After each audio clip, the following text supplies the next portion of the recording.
que ça sorte un truc comme ça? Ah, ça te la coupe. On dirait la série Berserk qui va fermer sa gueule. Je veux dire, ça c'est pour les enfants, ça? Il moulait bien le petit cul de Ryan Reynolds.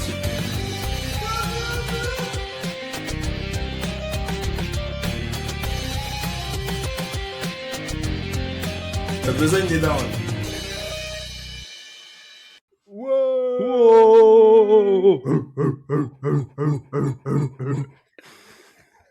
Et bonjour à tous, excusez-nous ce début un peu régressif, un peu Un peu golemon, primaire. mais c'est un épisode sous le signe de la joie Tout à fait. et de la célébration, messieurs, dames. Bonjour à tous, je suis Cygnus Bob. Je suis Yavin. Bienvenue dans Sans Sucre Alfred. Aujourd'hui, nous allons parler de Spider-Man Brand New Day, quatrième film avec notre bon Tom Holland. Premier Spider-Man à avoir son quatrième film, Oui. dont 3 catastrophiques. Bah, il faut nuancer un peu, mais ouais, c'était pas foufou, quoi. Mais il a enfin droit à son premier bon film. Donc on est ravis. Ouais. On l'a vu ensemble, pas plus tard qu'hier. Tout à fait. Ça faisait très longtemps qu'on n'avait pas vu un film de super-héros ensemble. Même un film tout court. Hein. Un film tout court, main dans la main, au cinéma. Voilà. J'avais oublié, mais tu es un cyborg quand tu regardes les films. C'est-à-dire. Tu ne bouges pas d'un poil, mec. Ouais, c'est vrai. Le mec, il est assis, main sur les cuisses. Et il bouge pas. Là, je me déconnecte un peu le temps de la séance. Ah ouais, il dissocie. C'est un T800, le gars. Il bouge pas. C'était un peu flippant. Ah, c'est vrai. Mais on était tous les deux d'accord. Je parle sous ton contrôle. On était tous les deux d'accord en sortant de la séance qu'on avait passé un excellent moment. Oui, ça c'est sûr. On va développer un peu ce qu'on a aimé, ce qu'on a moins aimé, tout ça. Mais sûr. la certitude, c'était effectivement ça. On est sorti heureux. La question qui n'a rien à voir, je te propose qu'on la fasse vite. Allons-y. Combien j'ai de doigts? 10. Non, c'était 3. T'as perdu. Ensuite, on va... Ah putain, c'était ça. Moi, j'ai envie de parler du film, là. J'ai envie de parler du film. Allons-y. Ah, ça peut aussi être ça, la question qui n'a rien à voir. Ah non, mais ça, Aucune c'est règle. parfait. Aucune limite à mon pouvoir. Tout à fait. Alors, est-ce que tu te sens déjà de nous faire un petit pitch de ce film? Alors, pitch du départ du film. Ah, alors attends, Espèce de... on précise bien évidemment pour nos auditeurs, on va spoiler comme des énormes bâtards. Ah oui, là, dans 30 secondes, ça commence le spoil. Vraiment, si vous l'avez pas vu, allez-y, évidemment, foncez, c'est génial. voilà. Allez Et voir revenez, le film. Pour le coup, là, vous en aurez pour votre argent. Normalement, vous allez kiffer. C'est généreux, c'est voilà. Allez-y. Et là, dans 10 secondes, on va spoiler comme des fils de pute. Voilà, tout à fait. Soyez prévenus. Du coup, pitch, qu'est-ce qu'on fait? Est-ce que j'explique un peu comment se passe le film ou est-ce que j'explique le contexte dans lequel le film commence? Alors, le contexte dans le film, oui, on peut rappeler vite fait la fin de No Way Home. Ouais, la fin de la première trilogie. Voilà, expliquer Je rapidement me dis, c'est pas mal. où en est Peter au début de ce film. Tout à fait. Alors, comme vous le savez certainement, parce que No Way Home a été un franc succès, vous l'avez certainement vu, mais notre bon Peter Parker, interprété par le très beau Tom Holland, on va le dire aujourd'hui, il est très beau. Il est fringant. Il est parfait. Et ben, il s'est vu faire face à une situation pas ouf, comme on appelle dans le domaine. Effectivement. Pas Jojo, car absolument tout le monde l'a oublié. Il a perdu au passage sa tante May.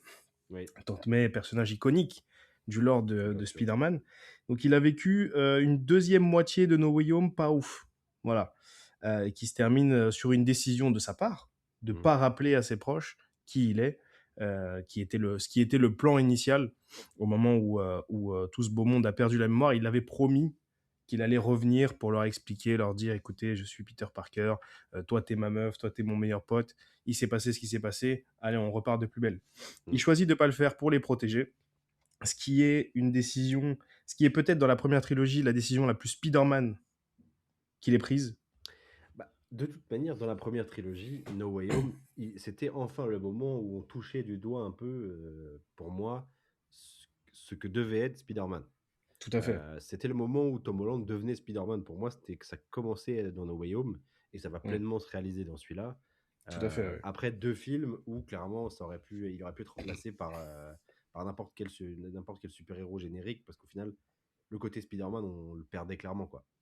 C'est ça. Bah, je pense que ça sera notre premier point positif, d'ailleurs, ça nous offre une très belle transition vers ce film. C'est que là, on est allé voir un film Spider-Man qui dépasse le cadre du MCU, qui est vraiment du Spider-Man pour faire du Spider-Man dans un contexte Spider-Manesque. Exactement. Voilà. Là, pour le coup, on a un Spider-Man qui, du coup, il y a du temps qui passe, hein. Je pense qu'il y a au moins 1 an ou 2 qui passent au début du film, parce qu'on voit que Au moins deux.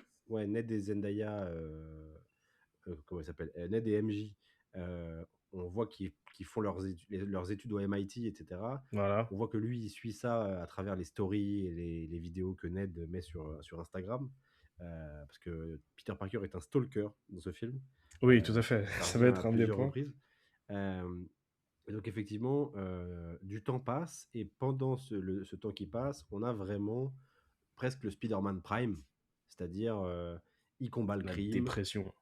il combat ses ennemis un peu iconiques. C'est montré sous forme de montage un petit peu accéléré, Oui, notamment en reproduisant des couvertures de comics un petit peu iconiques exactement. Ouais. de la carrière enfin, de la publication de Spider-Man.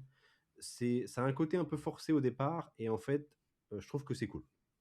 Alors, Euh, ouais, c'est cool. Et puis, tu sais, cet enchaînement de scènes un peu prises comme ça rappelle un peu, tu sais, la découpe d'un comics. Tu oui, sais, quand tu passes d'une case à une c'est case, ça. Ouais, voilà. exactement. C'est des trucs qu'on peut retrouver dans pas mal de comics, notamment les Spider-Man. Donc, je trouve que cette ellipse de temps, déjà, il commence par bien la faire. Oui, oui, Et carrément. nous, on prend la mesure de la chose. C'est Comme je disais, on a quitté Spider-Man à un moment pas ouf. Ça veut dire que ce moment pas ouf, en fait, pour lui, ça s'est prolongé sur potentiellement plusieurs années. c'est vrai. Et c'est assez impactant, mine de rien. Ouais, Euh, c'est fait de manière dynamique, hmm, et ça permet aussi d'expliquer des trucs qui vont venir plus tard dans le film. C'est que on voit que entre No Way Home et celui-là, il s'est passé des choses, que Spider-Man a vécu sa vie. Il n'a pas attendu les caméras de Marvel pour faire des trucs. On le récupère à un moment où il a déjà vécu des choses par le passé. Il a voilà. notamment eu le temps, ça va être révélé plus tard, de rencontrer le Punisher, Hmm. de déjà vivre des aventures avec lui.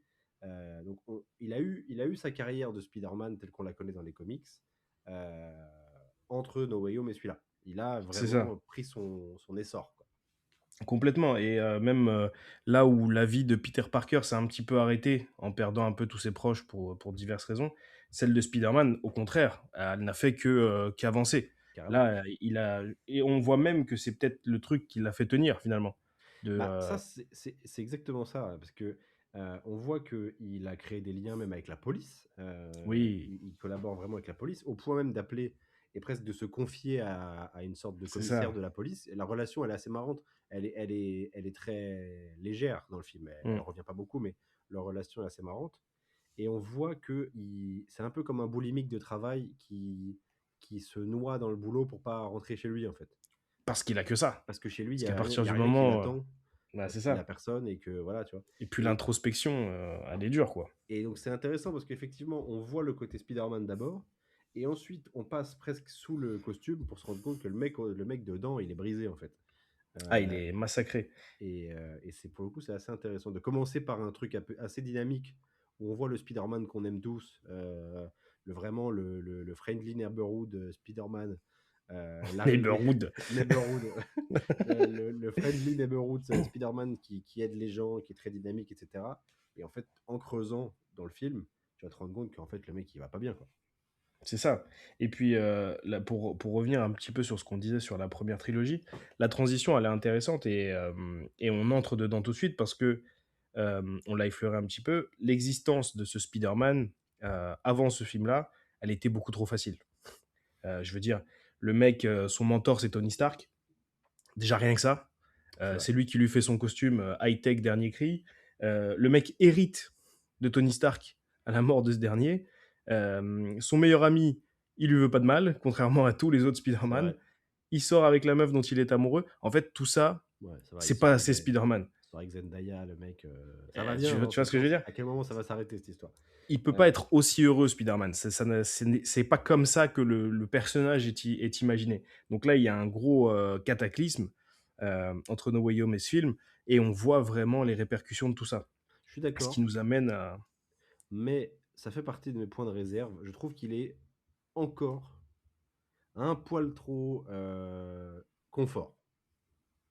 Alors oui, je crois que je vois ce que tu veux dire. Notamment en Voilà. termes de technologie. Oui. Quand même. Et, enfin, il a quand même la possibilité de créer des trucs de baiser dans son... Alors, l'ordinateur, le setup, l'ordinateur, je suis pas spécialiste, mais à mon avis, il en a Oh pour oui, cher. il y a Euh, plusieurs milliers d'euros là. En plus, il a pas de taf. Donc, est-ce qu'il vit encore Ça, sur c'est les vrai que c'est réserves? dommage. Est-ce qu'il vit encore sur les réserves de ce qu'il a hérité de Stark? Mais d'un autre côté, si plus personne se souvient de lui, est-ce qu'il a vraiment pu toucher l'héritage? Enfin, tu vois, voilà. Ouais, là, Mais il n'a on pas de rentre un peu boulot. trop dans le détail. Tu vois, il n'a pas de boulot, on le voit jamais gagner d'oseille, et pourtant, malgré tout, il a l'air d'en avoir, puisqu'il loue un appart à New York. Il a même une sorte de grenier un peu aménagé avec des PC de ouf. Il peut fabriquer un truc Mais qui c'est ça son inhibe. appart. Bah non, justement. L'appart, c'est ce qu'on voyait à la fin de No Way Home. Et en fait, ça, c'est son espèce de QG, un peu l'espèce de cave moisie, là où il met son ordi. T'es sûr? Parce que Oui, ils disent il que est c'est... jamais ailleurs que là-bas. Bah, je crois que non. Je crois que c'est pas son... Je crois que c'est pas son Ah, appart, ça. je suis pas sûr, mais bon, après, c'est un détail. Mais en tout cas, Mais son PC et tout lui permet quand oui, même d'avoir une putain d'IA qui parle, qui a l'air quand même méga efficace.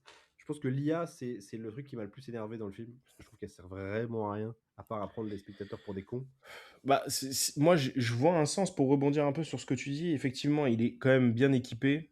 Maintenant, voilà, il y a eu cette transition avec la première trilogie où là, il était trop équipé.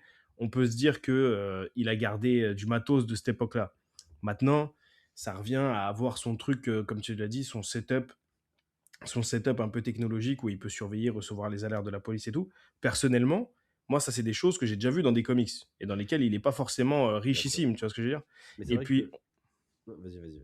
non, je t'en prie, je t'en prie. Mais c'est vrai que tu vois, l'inhibiteur qu'il arrive à fabriquer pour à la fois inhiber ses pouvoirs à lui et inhiber après les pouvoirs de Jean Grey, parce que Mhm. voilà, le mot est lancé, Oh, tu spoil! il y a Jean Grey dans le film. L'inhibiteur qu'il arrive à faire, il est quand même vachement bien usiné, vachement bien machin. Tu te dis, mais il a fabriqué ça avec quoi en fait? Là, Ouais, bah, il a c'est. son espèce d'imprimante 3D Ouais, ultra high-tech. ouais. Non, mais pour moi, Après, faut le l'IA, voir comme la suite, quoi. l'IA, ça peut aussi être une manière de combler sa solitude, d'avoir une voix qui lui parle. Oui, Tu vois, effectivement. tu peux aussi On le peut voir comme ça, l'interpréter parce que comme ça. Mm. comme il n'y a personne, vraiment, on voit clairement Ah, qu'il est seul au monde, tu vois. il est seul, sa tante. Ça peut aussi être une D'ailleurs, sa tante. manière... Oui, ça tente d'ailleurs à cette charge. Euh, Ça peut être une manière de combler aussi une certaine forme de solitude. Après, Bien sûr. est-ce qu'on rentre là-dedans? Est-ce que c'est Shinji, finalement, dans Evangelion? Voilà. Oula, oula, pas ce genre de rêve, déjà. Mais ouais, non, alors oui, franchement, je comprends ce point et c'est une critique que j'ai vue, mine de rien, parce qu'entre hier et aujourd'hui, j'ai lu quelques trucs. Mhm. Et c'est une critique que j'ai vue, c'est vrai. Maintenant, quand on part de la première trilogie, ça, je trouve ça franchement gentillet, tu vois. Oui, carrément. Euh, et puis, il y a aussi le truc, ce que je voulais dire aussi, le fait que l'IA lui parle et tout, qu'il l'assiste un petit peu. Il y a un petit peu ce qui était, enfin, ce que voulait être Ned dans la première trilogie, tu sais, Ouais, le geek ouais. dans le fauteuil. On peut aussi y voir un lien avec ça, tu vois. Mais franchement, ça j'ai pas trouvé ça très compliqué. Le fait qu'il ait pas de taf, c'est vrai que c'est un peu, c'est dommage. Mais après, Sans, est-ce qu'il y a sans... de la place dans ce film pour mettre des Alors, scènes où il taffe, tu vois? Parce qu'on effectivement, va y venir, mais le film le est film est touffu. long, le film est long et le film est foisonnant. Donc C'est ça. effectivement, on n'aurait pas forcément eu le temps. Maintenant, c'est vrai que ça enlève un peu du côté palpable et du côté réaliste. Et c'est ce que j'aimais bien, moi, par exemple, dans Spider-Man 2, où tu vois que le Spider-Man de Tobey, il galère, tu vois, il livre des Mm. pizzas, il a du mal à faire coïncider tous les aspects de sa vie, notamment avec sa connasse de meuf. Tu vois, Ouais. il a du mal à gérer. Là, pour le coup, le Spider-Man de Tom Holland, il reste encore un peu déconnecté de la vraie vie parce que justement, il n'a pas de boulot, etc. Mais après 3 films où c'était vraiment un Nepo Baby d'Iron Man, C'est ça. là, pour le coup, on est quand même vachement plus dans ce qu'on aime, quoi. Et je pense que le confort un petit peu abusé qu'il a, en termes technologiques en tout cas, on peut passer outre, en vrai. C'est ça. C'est ça. C'est pas comme s'il avait emménagé dans la tour Stark au dernier étage penthouse avec de la coke et des filles de petite vertu. Puis c'est tout con, mais le costume. Le le costume, enfin, n'a plus, comment dire, on est sorti justement du costume avec la technologie Stark, etc. Oui, bien sûr. Là, on a vraiment la sensation. Alors, bon, le costume fait maison, vachement bien fait quand même, hein, mais Bah, comme dans les comics, finalement. et comme dans les À autres partir films, d'un moment. dans Amazing, Oui, et comme dans les autres films, c'est ouais, pareil, le costume il est vachement bien bien fait sûr. pour un truc que le mec il a fait tout seul. C'est sûr. Ils ont des Ça, c'est talents le de truc. couturière, les Peter Ouais, Parker, c'est c'est ça, tu fort. vois, comme Stallone dans Demolition Man, tu vois. Ouais, c'est Euh, ça. donc à un moment, c'est quand même, voilà, ça fait partie des trucs. Quand vous regardez un film de super-héros, faut accepter, faut accepter certaines choses. Je suis d'accord. Et puis en plus, il y a un truc, j'avoue que ces détails comme ça, quand on les prend un par un, ça peut faire un peu bizarre. Mais j'avoue que moi, quand je vois un film de cette qualité-là, qu'on n'espérait plus, finalement, pour le personnage de Spider-Man, j'avoue que tout ça, je passe vraiment au-dessus. Oui, Il y a vraiment on peut chipoter, tu vois, mais il y a vraiment des trucs concrets qui sont vraiment assez bien dans le film pour qu'on passe à côté de ce genre de détails, tu vois, mais en surtout que vrai. c'est très facile de descendre un film en prenant des détails pris les bout à bout. Enfin, aujourd'hui, moi j'ai regardé pas mal de critiques sur le film. Je vais pas citer des noms parce qu'on va pas commencer à Oui, se faire oui. des ennemis alors que on est Alors qu'on personne n'est pas encore. connu. Ça viendra plus tard, ça viendra plus tard quand on aura du poids médiatique. On va les niquer tous ces bâtards. Parce Euh, qu'on a du poids, sinon. ouais, on a du poids sur la balance. En bagarre, Ah, ça, c'est je sûr. pense qu'on les prend. Ouais. Surtout le petit facho là. Bref. Mais en tout cas, voilà. J'ai vu pas mal de vidéos de gens qui parlaient des gens qui parlaient de ce film. Et effectivement, il y en a qui sont un peu de mauvaise foi. Évidemment, c'est facile de prendre plein de petits points qui font pas forcément sens ou qui machin. Ok, maintenant, ça reste un film de super-héros. Ça reste un film adapté d'une BD où il y a un mec qui peut porter des voitures et escalader des murs. À un moment, on va peut-être En se juste au détendre. corps. On va peut-être un peu se détendre. Ça reste des films de Voilà, super-héros. Et en c'est ça. termes de films de super-héros, et encore plus en termes de films du MCU, il y a vraiment. Il sort du lot, celui-là. Il sort du lot. Il y a un élan de qualité qui est appréciable, qui est remarquable. Et d'ailleurs, excuse-moi, tu voulais Je dire t'en un prie, je truc. t'en prie, je t'en prie. J'allais te proposer une transition sur un de ces grands points positifs, hein, à mon sens en tout cas, je pense que tu vas me rejoindre là-dessus. C'est l'émotion. Oui. On l'a survolé un petit peu là tout de suite, enfin à plusieurs reprises là. Mais Peter Parker est dans un état psychologique terrible. Ouais, c'est fou. Et franchement, alors si vous suivez un peu cette chaîne, vous savez que je suis pas très sensible personnellement à ce genre d'émotions. C'est vrai que Mais c'est moi, plutôt un bourrin. moi, ça a marché de ouf. Je me suis surpris à avoir une empathie pour le personnage parce que, en fait, la situation dans laquelle pardon, elle est terrible. Elle est vraiment terrible. Est-ce qu'il y a déjà eu un Spider-Man au cinéma qui a vécu un moment aussi chaud?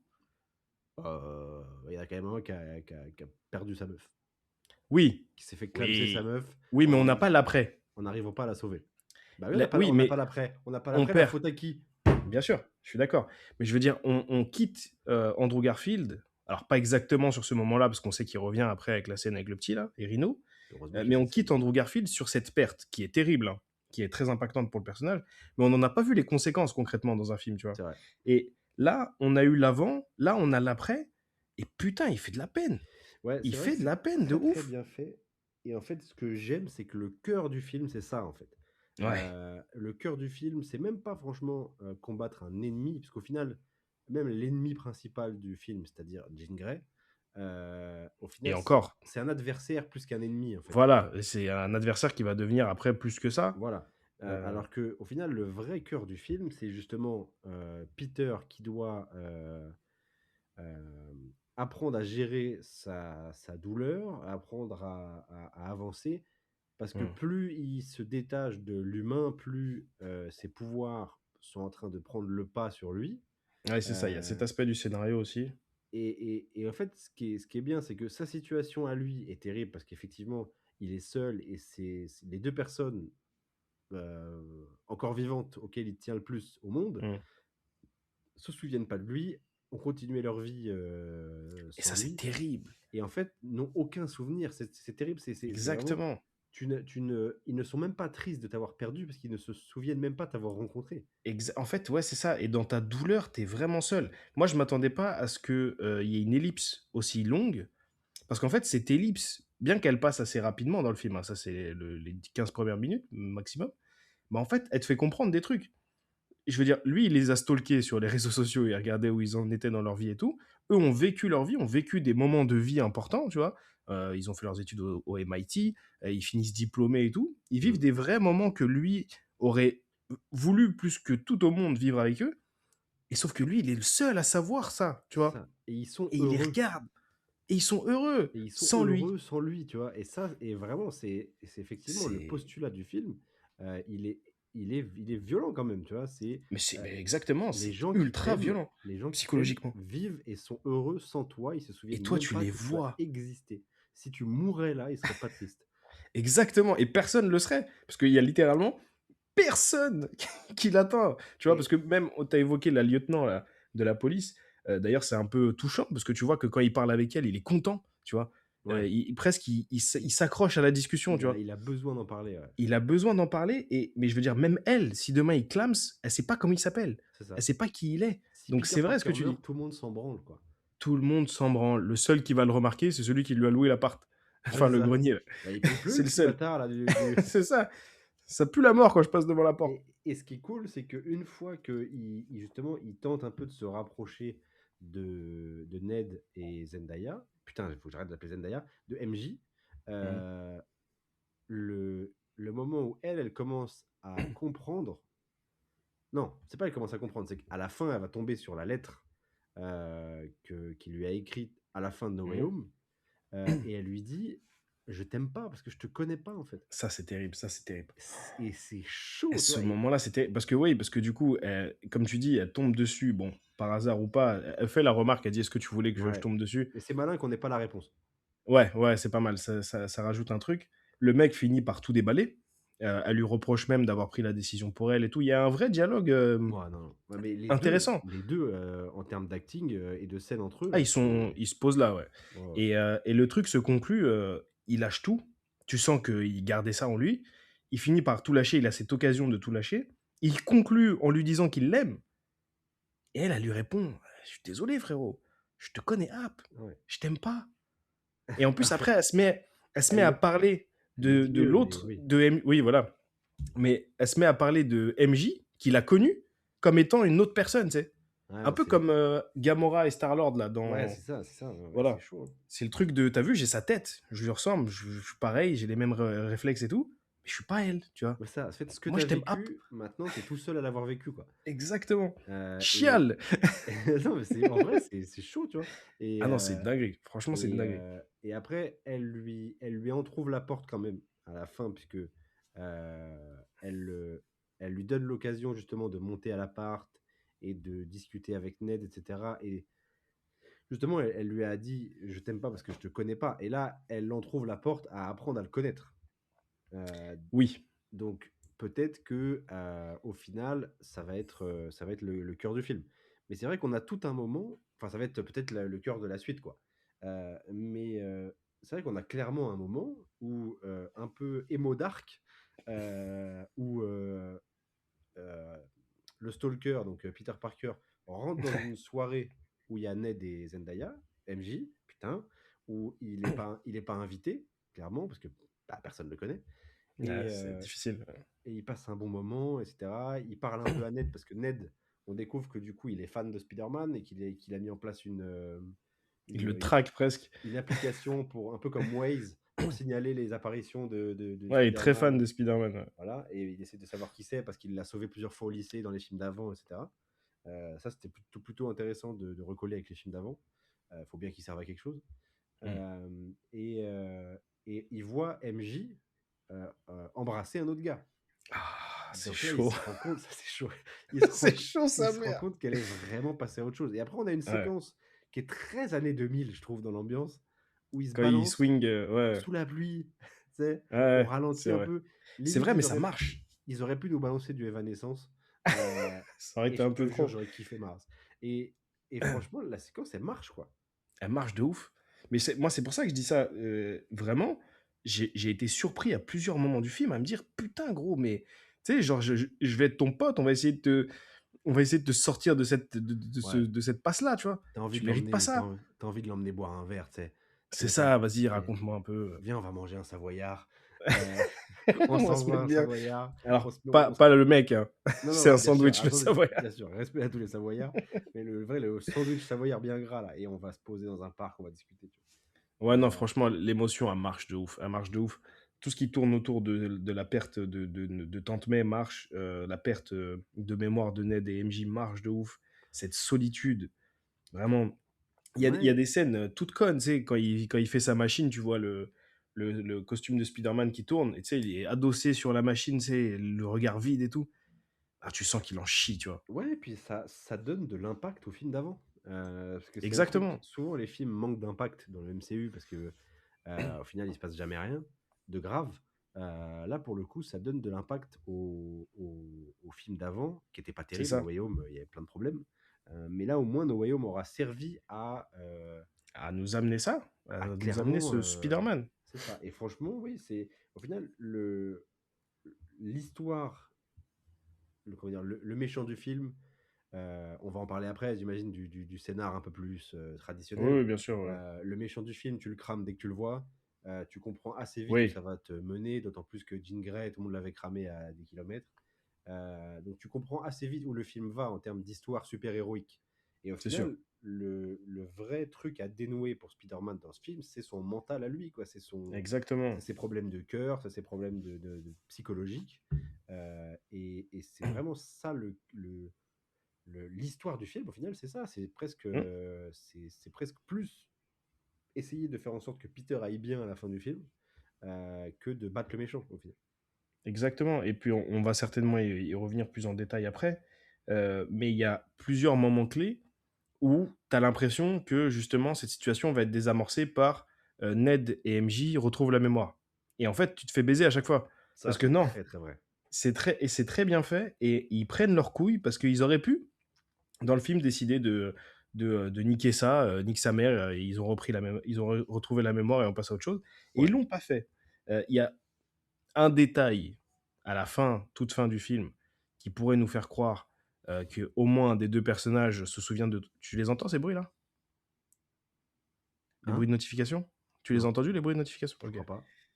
Euh, Moi, alors, effectivement, par exemple, la scène avec MJ sur le toit, euh, parce que du coup, il faut préciser, mais enfin, encore une fois, si vous écoutez jusque-là, normalement, vous avez vu le film. Donc, Ou alors vous en battez les couilles d'être spoilé. ou alors vous vous en battez les couilles d'être spoilé, mais ça serait quand même dommage.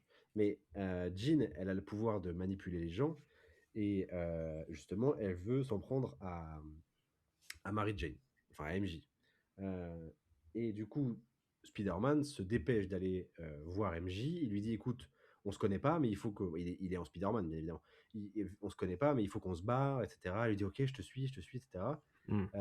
Et il y a toute une scène après où ils discutent sur un toit et où tu as vraiment l'impression que ça va suivre ce qu'on craignait un peu tous, c'est-à-dire ils s'embrassent et Hmm. le bisou libère du mauvais sort et elle retrouve la mémoire instantanément. Hmm. Et en Et, fait, c'est une baise. et quand j'ai vu la scène se passer, je me suis dit, ah les bâtards, le film il commençait bien et il nous baise le cul. Et en fait, je pense qu'ils avaient anticipé que les gens allaient avoir peur de ça. Ouais, je pense aussi, ouais. Et en fait, il y a un twist dans la scène où en fait elle était contrôlée par Jean Grey depuis le début. Et en fait, elle se foutait de sa gueule. Hmm. Et Et c'est ça, c'est parfait, terrible. sa race.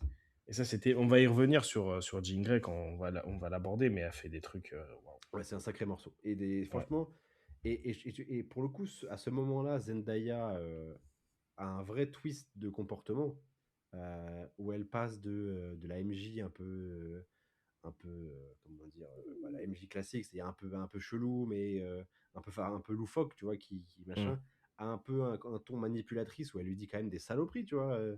Ah oui, oui. Franchement, Zendaya dans ce film, elle envoie, hein. Zendaya, ouais, bah, elle n'a pas eu trop l'occasion de vraiment faire une performance d'acting, à part à la fin de No Way Home, il y a des moments où elle chiale, où Ouais, ouais, tu c'est vrai. sens qu'elle croit à ce qu'elle dit et tout, mais elle n'a pas eu trop l'occasion de nous montrer un peu ce qu'elle sait faire. Là, c'est fort. Ouais, Franchement, là, c'est fort. Madame Hollande, big up. Franchement, ouais, félicitations à Madame Hollande. Est-ce qu'on finit un peu sur Spider-Man Alors, et après on passe aux autres personnages? ouais, ouais, ouais, Spider-Man, j'ai des trucs à dire. Je trouve très très cool parce qu'enfin ils ont compris que putain de merde, si un super-héros a un masque, c'est pour le garder en fait. Tout à fait. Euh, et, Ça, et c'était un gros problème. ah mais mec, dans les... C'est Ah, terrible. le film où ça m'a rendu fou, moi, c'est Ant-Man 3, parce que déjà, le film Ant-Man 3, il pue du cul. Mais alors, il passe Oui, son temps, y compris en pleine bataille, à enlever son casque. ouais. Et en fait, je pense que l'un des pires trucs qui arrivaient au film de super-héros, c'est les casques rétractables. Euh, Ouais, c'est vrai. Parce qu'en fait, maintenant, il s'emmerde plus. C'est oh, t'emmerde pas, Marcel. Le casque, on le mettra en CGI. Fais ta scène, Mm. on verra plus tard. Et en fait, les mecs, ils jouent sans casque tout le temps. Tu leur mets un vieux casque en CGI de temps en temps pour qu'on se rappelle que ah, c'est vrai, Ant-Man, il a un casque. Et sinon, machin. Et Spider-Man de Tom Holland, dans les films de Avengers, dans les Mm. films machin, il passe son putain de temps à enlever son masque. Ah, mais c'est une folie, hein. C'est une folie. C'est l'un des personnages de comics où il y a eu le plus d'intrigues autour de sa putain d'identité secrète, et le mec, il passe son temps Exactement. à enlever son masque.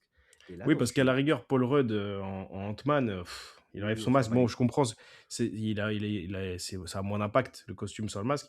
Mais je veux dire, il n'y a pas d'enjeu autour de ça. Alors que Spider-Man, Spider-Man, putain, garde enfin, ton masque, dans putain de merde. son identité secrète, elle a été au centre de tellement d'histoires. Et là, et là, dans celui-là, il a son masque quasiment tout le temps et il joue avec son masque. Tu vois, il a un Et jeu c'est beaucoup plus bien. physique. Ouais. euh, et justement, il cache son visage à Mary Jane. Bon, il y a un moment où à Mary Jane, putain, c'est MJ, c'est pas Mary Jane. Où il est derrière un rideau qui est bien transparent, etc.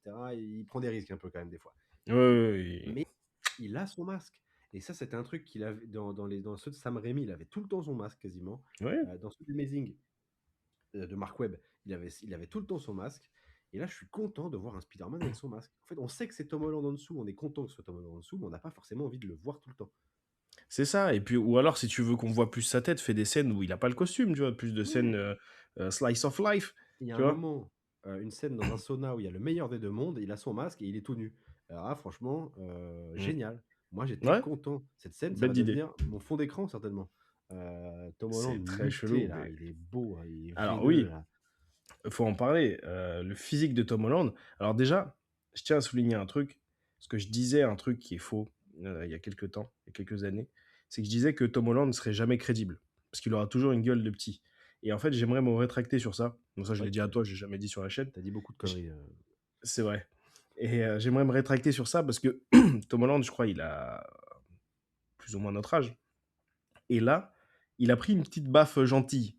Ouais, elle est au coin des yeux et tout. Ouais, ouais, ouais. Même là, t'as vu, bon, vous voyez pas parce que nous on se voit, mais vous ne voyez pas. Sous les yeux et tout, il a pris un peu en maturité physiquement.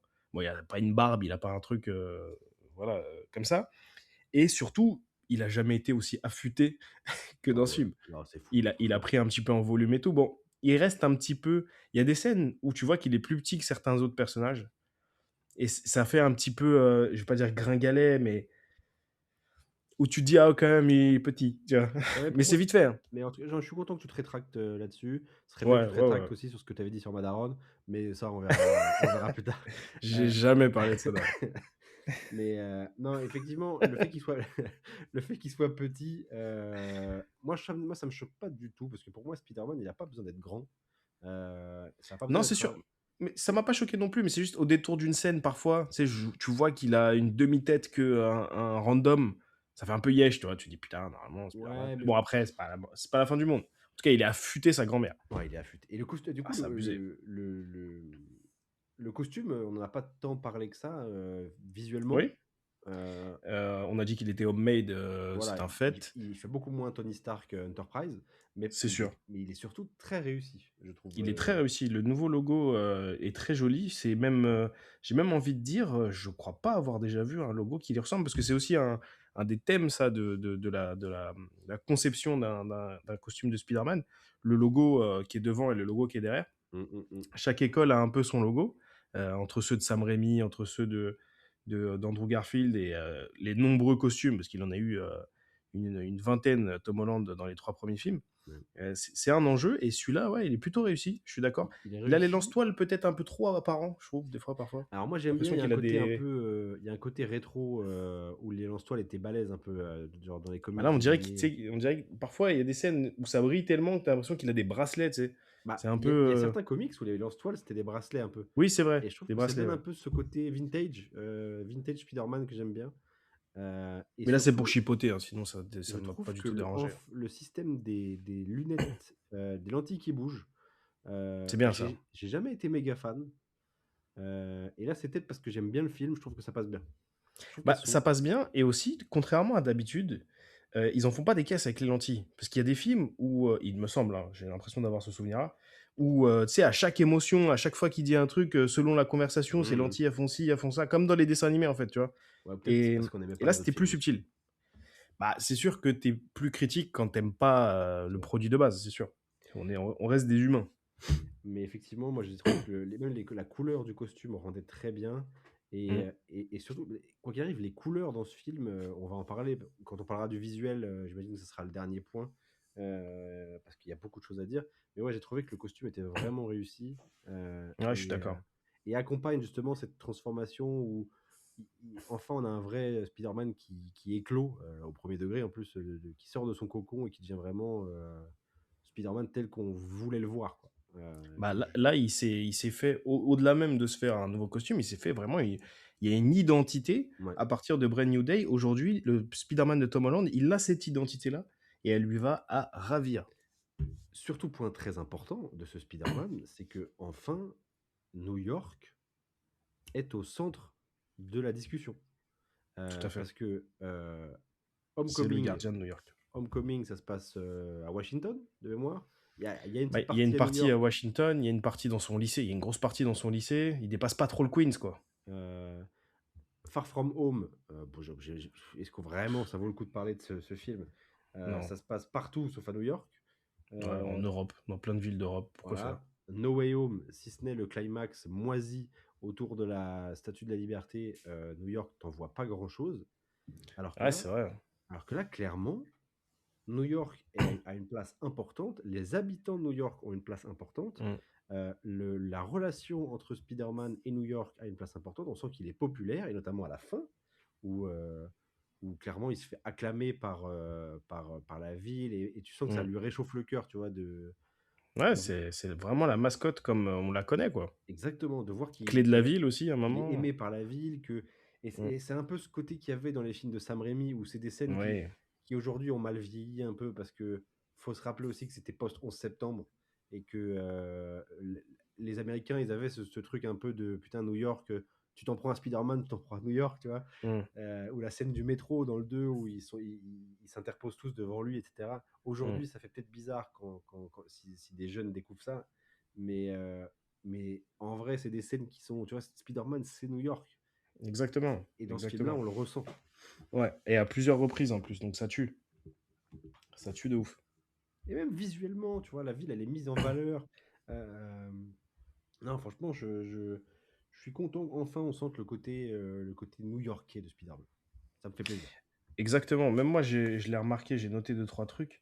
Il y a des scènes toutes connes où Peter traverse la ville et en fait, la ville ressemble à New York, malgré le fait que tout n'ait pas été tourné à New York d'ailleurs. C'est ce qui est assez marrant aussi. C'est rarement Mais retourné à New ouais, mais tu sais, la ville, il y a toutes les caractéristiques. Tu sais, tu sens que ça pue déjà. York. Tu sens que les rues puent. Il y a beaucoup de monde partout, tout le temps. Tu sais, il y a de la fumée qui sort des bouches de métro. Mm, Il y a des mm, mm. trucs un peu kitsch. Là, j'ai vraiment. Je vois New York. Je suis content de voir New York. On dirait qu'il a un peu débloqué la map. Tu sais, Ouais, c'est vrai. entre Homecoming et Brand New Day, parce que j'ai revu Homecoming en rentrant hier. Euh, Touché le mec. Ah ouais.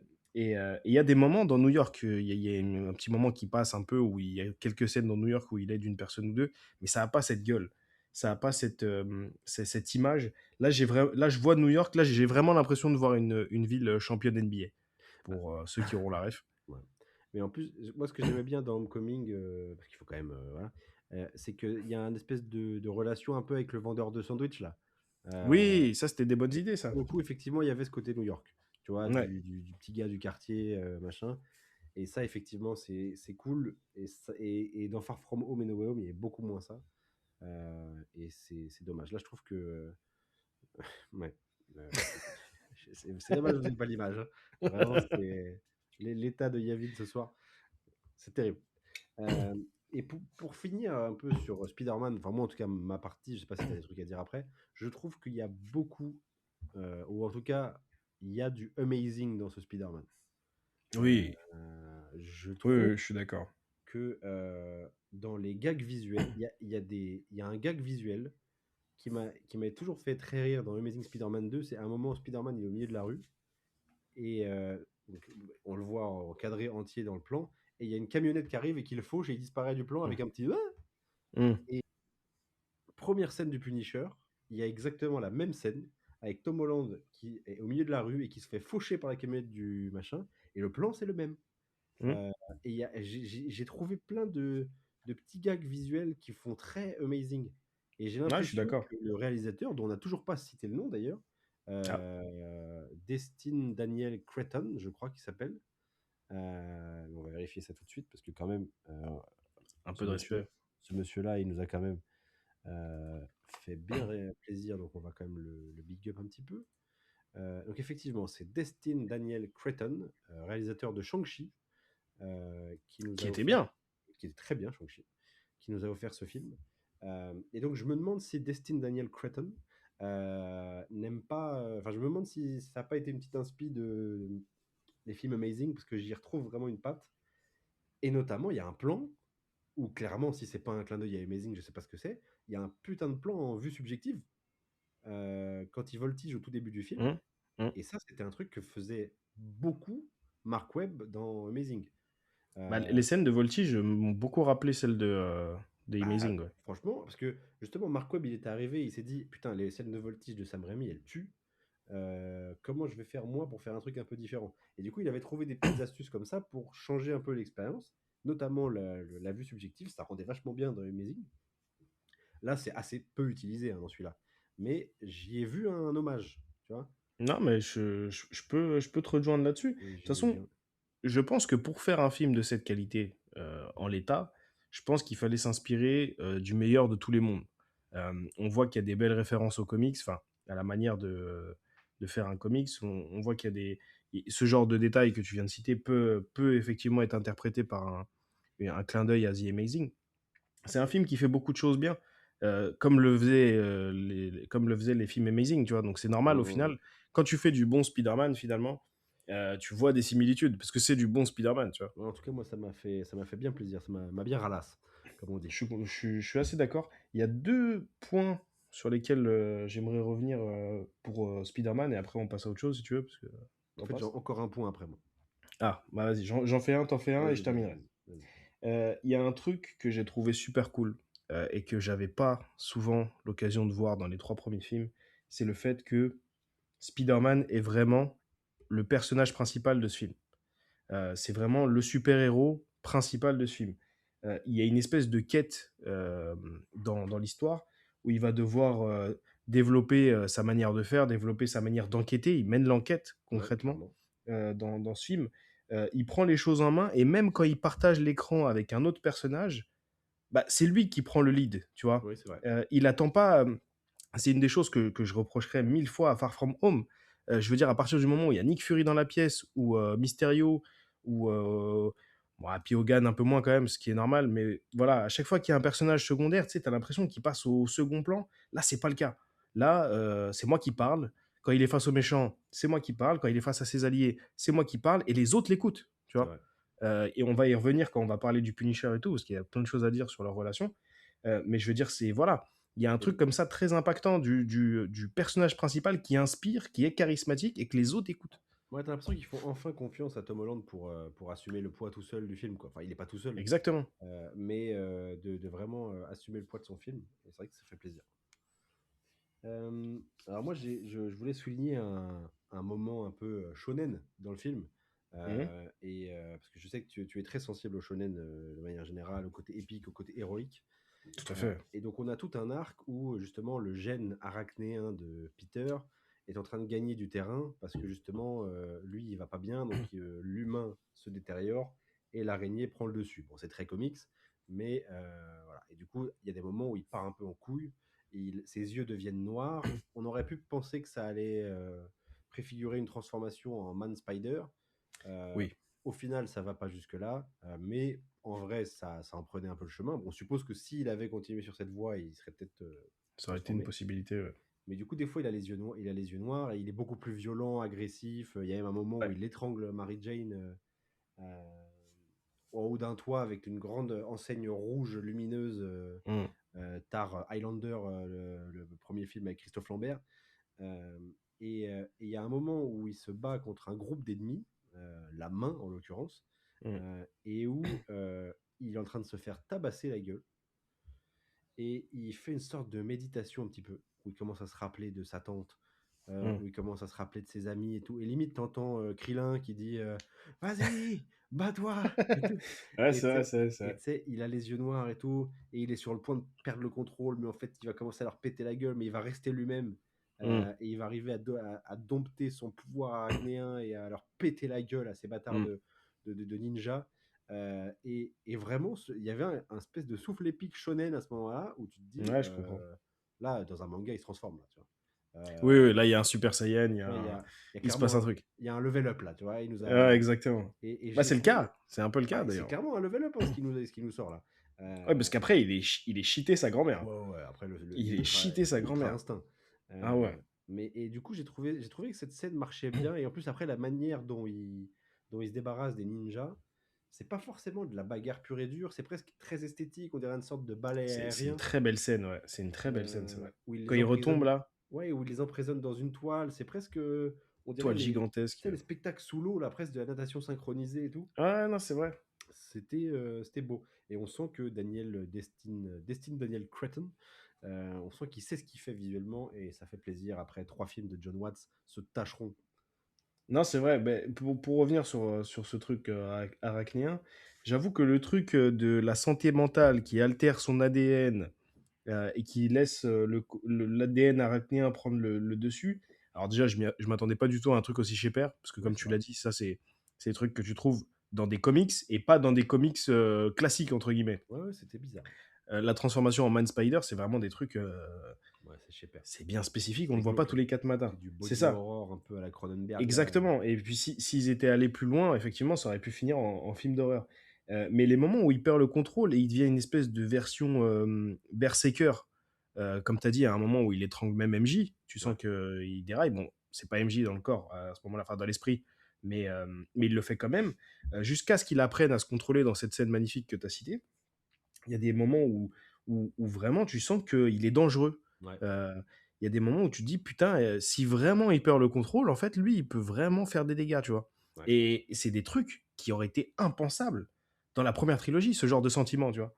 Euh, et et c'est super cool, mais par contre, j'ai une réserve là-dessus.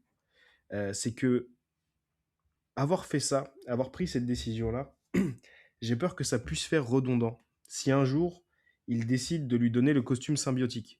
Parce que ce qu'on a vu sur la perte de contrôle avec l'ADN arachnéen, finalement, ça rappelle quand même beaucoup la perte de contrôle subie à la vénomisation qu'on a pu voir déjà dans Spider-Man 3 et même qu'on connaît dans les comics. Tu vois. J'avoue que j'étais un peu surpris pendant le film. Je me suis dit, putain, mais attends, parce que il doit avoir le costume noir à un moment ou à un autre, le costume symbiotique. Tom Holland, ce serait dommage d'avoir fait autant de films avec un Spider-Man sans jamais qu'il atteigne cet arc de l'histoire. Mais du coup, ça va être un petit peu la même chose, tu vois. La perte de contrôle, l'altération du comportement, de potentiellement pouvoir s'en prendre à ses proches et tout. C'est Voilà. Mais vrai. après, c'est une réserve. Je pense qu'ils arriveront quand même à l'aborder tranquillement, mais voilà. Bah, c'est vrai J'ai que eu cette réflexion. au tout début, quand tu vois qui commence à partir en couille, etc. Je me suis demandé quel chemin c'était en train de prendre. Et je me suis dit, c'est bizarre, parce qu'on sait que le Venom, enfin que le symbiote maintenant est dans le MCU. Suite Et à- ouais, mais ça date. bah, c'était la fin de No Way Home. Et No Way Home, c'était il y a 5 piges, mine de rien. C'est Euh, terrible. mais, euh, mais oui, je vois ce que tu veux dire. Et effectivement, c'est pas faux. À voir comment ils vont faire. Maintenant, est-ce que obligatoirement, il faut que ça passe par l'étape costume noir? Est-ce qu'il peut pas juste y avoir directement un Venom? Moi, personnellement, la partie costume noir, c'est pas forcément un truc que j'ai envie de revoir au cinéma. J'ai plus envie de voir du Spider-Man contre Venom que de revoir un Spider-Man sous costume noir. Bah, là, on peut se demander si ils vont pas. Parce que le Spider-Man sous costume noir, même l'opposition avec Venom, c'est quand même un truc qui est ultra populaire chez les fans à travers le monde, les fans de super-héros, les fans de comics, les fans de ce que tu veux. Donc, se dire que le MCU, qui est quand même une pompe à fric, hein, avant toute chose, euh, passe au-dessus d'une occasion pareille, ah, je trouve ça quand même un peu gros. Tu Bah l'as déjà, dit, ouais, en il y a termes de une vente de partie de Venom. figurines, déjà. Ah, tu vois, il y a une partie du Venom de Tom Hardy qui est dans l'univers de Spider-Man. Si vraiment il décide de rien faire avec ça, ça me paraît quand même assez gros. Maintenant, si ça arrive pas, tu vois. Non, il va Moi faire un aussi, truc. je serais pas traumatisé. Mais en vrai, quand tu réfléchis, la vénomisation, on l'a eu dans Spider-Man 3. Spider-Man 3, il a quel âge, tu vois? Il est sorti en Ouais, quelle année, Spider-Man 3? Andrew Garfield l'a pas eu. Là, Tom Holland, il est en action depuis 2017-2018, je ça fait crois. 10 ans. 10 ans. C'est voilà. Non, Parce que si tu fais pas ça, tu fais quoi, tu vois? c'est une possibilité. Maintenant, on verra ce qu'ils vont faire. Mais effectivement, je comprends. C'est vrai que ça pourrait faire doublon. Maintenant, comme à mon avis, il va vivre d'autres trucs entre-temps. Ce sera peut-être même un autre Spider-Man, puisqu'il peut se passer plein de choses dans cet univers. Bah, Euh, Tom Holland a parlé de Miles Morales. Il a parlé du fait que il tient, ça lui tient à cœur de un jour le faire et en plus de bien le faire, de faire une belle ouais. passation de génération entre guillemets. Est-ce que on va attendre l'arrivée de Miles Morales pour avoir, parce que ça pour le coup serait un truc assez exclusif. Bon, il y a des histoires où Miles Morales euh, utilise un costume symbiotique, mais ça serait couillu de se dire que finalement Tom Holland lui ne vivra pas ça, mais que ça sera une des quêtes de Miles Morales, tu vois, ou d'un autre Spider-Man. Ça peut faire un délire. Exactement. Euh, Et dernier point aussi sur, tu parlais de santé mentale, je trouve ça intéressant qu'au final, Spider-Man, au lieu d'essayer de régler sa situation mentale, il essaie de trouver directement des solutions scientifiques pour inhiber ses pouvoirs, inhiber sa mutation, etc. Et en fait, MJ, elle lui dit, mais en fait, tu es en train de réécrire ton ADN, là. Plutôt que d'essayer de travailler sur lui, d'essayer de régler son truc, d'abord, il va être un peu dans le déni, tu vois, il va essayer de ouais, il va gérer. essayer de tricher, quoi. C'est ça, d'essayer de se doper plutôt que. Enfin, il se dope pas vraiment au final, c'est plutôt l'inverse, mais d'essayer de se manipuler scientifiquement plutôt que d'essayer de confronter ses problèmes. Et Hmm. il est un peu dans la fuite, et je trouve que ça, c'est assez crédible, tu vois, psychologiquement. Ouais, et puis quand elle lui met dans la gueule, tu sens que ça l'impacte aussi, tu vois. Mm, mm. Et il y a même Bruce Banner qui lui fait un peu une remarque comme ça sur l'acceptation, tu vois. Bah oui, il lui dit, faut, plutôt que en gros, d'essayer de modifier ça, plutôt, il faut peut-être accepter la part de toi que tu veux faire disparaître, quoi. Complètement. Et du coup, Euh, en parlant de Bruce Banner, est-ce qu'on passerait pas sur très rapidement, hein, parce que ça va pas être super long. Bah, on va parler des autres personnages, effectivement. Commençons par Banner Hulk. Ouais, Ça va être très rapide il est pas beaucoup là. c'est ça. Et il est un peu gratos, en vrai. C'est ça, c'est un peu... c'est rajouter un peu de garniture à ton sandwich, quoi. Ouais. Alors, il n'y en Si avait je peux pas me forcément permettre ce besoin, genre tu de... vois. C'est le supplément oignon frit. Oui, oignon frit Objectivement, cheddar sur les voilà. frites. Objectivement, Ça c'est coûte très bon. cher et en plus, c'est pas utile. C'est très bon, mais franchement. Voilà. Après, ça fait longtemps qu'on n'avait pas vu un Hulk aussi crédible. Ah, Euh, ça c'est un truc. il Parce faut quand même. qu'effectivement... Excuse-moi. Non, je t'en prie, je t'en prie, je t'en prie. Non, non, je finis, je t'en prie. Faut quand même le souligner, voilà, on a un Hulk qui revient à ses bases, c'est-à-dire Avengers 2, hein, parce qu'il faut se rendre compte que la dernière fois qu'on a eu un bon Hulk, c'est Avengers 2. Certains diront Thor Ragnarok, mais déjà, moi, je trouve J'allais dire ça, moi. déjà, je trouve que ça commençait à puer du fion. Ah, c'est Euh, encore bien dans il y Ragnarok, avait quand des même. blagues sur sa bite, des machins comme Ouais, ça. mais quand il se farcit le grand loup, là, Ça et quand il commençait à saute être, sur Thor. ça commençait à être beaucoup dans la blague déjà. Oui, c'est comique. Mais Euh, après, il y a des histoires. Il y a des histoires où Hulk n'est pas juste une brute épaisse qui fait pas de blagues, qui peut rien dire, tu vois. Euh, alors, le Hulk crédible, il nous a manqué. Le Hulk dur. Mais, genre, si on était resté sur le niveau de Ragnarok en termes de blagues autour du Hulk, franchement, ça va. bon, je suis Ça va. d'accord, Le mais sauf problème, c'est que qu'on allait plus loin que ça. voilà, le problème, c'est que ça s'est pas arrêté à Ragnarok. Exactement, je suis Derrière, d'accord. c'était de mal en pis. Donc voilà. Donc là, moi, en tout cas, je trouve que la dernière fois qu'on a eu un vrai bon Hulk pertinent, c'était dans Avengers 2, ce qui commence à remonter quand même. Ça date de Euh, sa grand-mère, hein, Puisque Avengers je 2. crois qu'Avengers 2, on est sur du 2015. Est-ce que tu Euh, veux que je vérifie mais je t'en prie. On est sur très du rapidement? 2014-2015, je dirais. Puisque Civil War, c'est 2016. Euh, et donc là, on Nous a sommes en 2015, effectivement, le 2015. 22 avril. Et donc on a un Hulk menaçant dans celui-là. où enfin il se lâche un peu, machin. Bon, au final, il saccage juste un étage d'immeuble, concrètement. Donc, il fait pas tant de dégâts que ça, parce que je pense que dans l'histoire, il voulait pas non plus que Banner il fasse une grosse dinguerie pour avoir des emmerdes derrière. Bah, c'est pas il fait pas partie des personnages principaux déjà du film. Voilà. Ça, faut comprendre. Ils l'ont mis dans les bandes annonces. Ils ont laissé l'information s'étendre parce que c'est quand même comment dire, avoir Hulk dans ton film, c'est toujours comment dire, un ajout, on va dire. Ouais, voilà. Surtout qu'en plus dans les bandes annonces, ils se sont pas limités. Ils ont mis des scènes où Hulk est vénère. Donc voilà, il est vraiment pas dans les personnages principaux.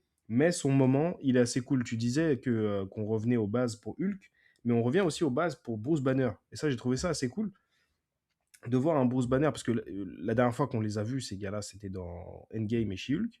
Et à ce moment-là, ils sont fusionnés. Je me souviens pas du moment dans She-Hulk où ils défusionnent. J'ai pas été jusqu'au bout de She-Hulk parce que ça puait sa grand-mère. Donc là, c'est la première fois qu'on les revoit dissociés l'un de l'autre. Et Bruce Banner, en tant que professeur d'école, assez cool, qui fait des blagues, tu sais, il y a un truc, il y a ses élèves qui font que de lui poser des questions sur les Avengers, etc., alors que lui doit faire son cours. Ouais. C'était sympathique, Ça, c'était c'était marrant, sympathique. En plus, tu vois que Mark Ruffalo, il commence à vieillir. Ouais, mais Il a pris c'est une c'est petite baffe. cool. Il était pas aux avant-premières parce qu'il est peut-être il est pas Voilà, d'accord avec pour des raisons. avec les opinions politiques des producteurs. On comprend vite pourquoi. Mais en tout cas, c'était effectivement, c'est sympa de le voir. Moi, j'aime bien Mark Ruffalo Ouais, il est en- sympathique. c'est ça. Par contre, du coup, c'est Franchement. dans She-Hulk qu'il arrête d'être professeur Hulk et qu'il maîtrise plus Hulk. Bah, non, justement, je sais pas. J'ai pas été au bout de She-Hulk. Parce que là, c'est Je me suis... bizarre quand même. Bah, c'est soudain, en fait. Là, il apparaît dans la première scène où on le voit. Il a déjà son inhibiteur, là, ce qui va inspirer Peter Parker pour créer le sien et stopper un peu l'avancement de son ADN arachnéen. Donc, je me demande, est-ce que, comme j'ai pas été au bout de She-Hulk, parce que ça pue sa grand-mère, encore une fois, On le est-ce rappelle, que on le ça rappelle. arrive, on le rappelle, est-ce que ça arrive à la fin de She-Hulk pour une raison que j'ignore, ou est-ce que c'est vraiment propre à ce film-là? Parce que du coup, ça fait une transition un peu bizarre, parce qu'on nous avait vendu qu'il avait trouvé plus ou moins l'équilibre. Le meilleur des deux mondes, c'est exactement ces mots, je crois. C'est ça. Et là, d'un coup, bah, finalement, non, nique Ouais, sa d'un mère, seul je, coup, je il a suis Bruce besoin. Banner et je bloque carrément Hulk, tu Ouais, vois. c'était assez bizarre, effectivement. Après, est-ce que tout ça n'est pas juste un gros prétexte pour avoir effectivement Ah oui. cette scène Mais clairement. du Hulk vénère qui défonce l'étage, comme tu l'as dit? Il y a un moment où il fait un peu flipper quand même. Ah non, On en sait vrai, que, ça on sait que fonctionne. ça n'a pas trop de conséquences, mais il y a un moment où ça fonctionne Ça bien. fonctionne. Il y a une pression, il y a une scène où il court après Spider-Man dans le couloir. Ouais, Ouais. tu te dis, t'as pas envie qu'il le chope, Spider-Man. Ah ouais, il va le transformer en clafoutis. Ah ouais, ouais, ouais. Mais c'est vraiment. C'est comme moi, vénère, qui chasse une araignée avec ma tongue dans l'appartement. Là, Ouais, c'est impressionnant ça. c'est vraiment ça, tu vois. Ah ouais, moi, Mm. vous devriez voir ça. Ouais, Torse le nu en même short, corps. là. Euh, Mais effectivement, je pense que c'est aussi une excuse pour faire un parallèle avec Spider-Man qui lui aussi est en train de perdre le contrôle de son pouvoir. Ils se sont dit, tiens les gars, on va faire un petit parallèle, ça nous fait l'occasion C'est facile, c'était de voir facile. Hulk. C'est anodin, mais effectivement, le film a des longueurs, et ça, pour le coup, ça aurait pu être une manière de résoudre les longueurs, c'est d'enlever cette scène. D'enlever toutes Oui, ces scènes avec mais Hulk. du coup, on n'aurait pas eu d'oignons frits et de cheddar sur nos frites. Voilà, effectivement, on aurait eu un sandwich peut-être un peu moins gras. On aurait peut-être passé un peu moins bon moment, mais on aurait quand même bien mangé. Ouais, je suis d'accord. Mais voilà, c'était sympa. On a le Punisher. Parlons du Punisher. Alors, pour le coup, il y a beaucoup plus à dire que pour Hulk. Son traitement est même beaucoup plus intéressant que celui de Hulk. Je te laisse démarrer. Tu avais l'air bien lancé là. Alors, moi déjà, j'aime beaucoup John Berntal. Moi, je l'aime pas du tout. Et je trouve qu'il a un jeu de bourrin absolu. Il joue toujours de la même manière. Mais je sais pas pourquoi ça marche sur moi. J'aime beaucoup ce gars. Alors après, tu vas expliquer pourquoi tu l'aimes pas, parce que c'est aussi une bonne raison d'abrutir. Faut quand même en parler. Mais je trouve qu'il est bon dans ce rôle. On l'a vu en VO en plus, donc il arrête pas de grommeler comme ça. Et, Comment il appuie sur sa voix en plus, là, il c'est parle, génial. il parle pas, tu sais, après, il fait des. Ouais, Et je il a trouve. des phases d'Algérien à des moments. Quand on lui dit un truc qu'il aime pas, il a la voix d'un. Ah, the B. Mais je trouve que tu vois, C'est un zinc. il est. Alors, je pense qu'ils l'ont beaucoup adouci dans ce film-là, quand même. Je vais y venir, parce que du Parce coup, que on peut le dire, toi, tu n'es pas proche de l'interprétation de John Berthold le avec le Punisher, Punisher. c'est certainement l'un des personnages de comics que je déteste le plus. Voilà. Donc, t'as Euh, pas vu la série, t'as pas donc, vu j'ai Daredevil. j'ai regardé une partie de Daredevil, j'ai regardé une partie de Punisher dans Daredevil, j'ai regardé une partie de la série Punisher, mais en fait, je n'accroche tout simplement pas avec le concept même du Punisher. En fait, moi, j'aime pas le concept. Bref, peut-être un jour on parlera de Moi non Punisher plus. si on a Moi non vraiment plus. à bout de sujet et qu'on a envie de se foutre en l'air. Il n'y a qu'une Mais seule histoire où j'aime le Punisher, c'est dans Cosmic Ghost Rider, parce que bon, c'est génial. C'est génialement n'importe quoi. dans Civil War, il fait une petite apparition sympa. Oui, c'est vrai. Mais voilà, j'aime vraiment pas le Punisher. Mais là, ils l'ont pas mal adouci. C'est plus une Ah, sorte complètement. de tonton blasé, un peu radicalisé, qui, qui est quand même. Il est dangereux, mais tu sens que, vas-y, euh, un peu de narnar et ça va mieux, que tu vois. Il est, euh, il est sympa quand même. Il est sympa. Je pense qu'ils l'ont quand Bah, même il beaucoup est... Ouais. adouci. Ouais, on va pas se mentir, dans les autres projets, on a pu voir cette interprétation du Punisher, et même de manière générale, le personnage du Punisher, même si on dépasse les œuvres de cinéma ou de séries, il est gentil. Il est vraiment gentil. Euh, Ça crée quand même un petit décalage, et j'ai vu cette critique faite sur le Punisher entre hier et aujourd'hui. Ça crée un petit décalage, mais personnellement, j'ai trouvé que c'était vraiment pertinent. Parce qu'en fait, le cadre dans lequel on a vu le Punisher jusqu'à présent, il est quand même extrêmement différent de celui-là. Là, on est dans un putain de film Spider-Man, donc évidemment que Frank Castle ne peut pas faire un bain de sang toutes les 5 minutes dans un film Spider-Man. Déjà pour tout ce que ça implique un film Spider-Man, Oui. et puis même ça n'a pas de sens. Ça n'a pas de sens. Donc, sinon, Spider-Man, il nique sa mère dans les 5 premières minutes, il l'envoie en prison, tu vois. Ça n'a pas de sens. Là, on voulait faire un team-up, comme on a l'habitude de voir dans les comics, et c'est archi réussi. Surtout que, en vrai, on n'a jamais vu ce Frank Castle interagir avec un personnage foncièrement bon, foncièrement gentil. Et c'est ce qu'est le Spider-Man de Tom Holland. C'est un gentil par excellence, tu vois.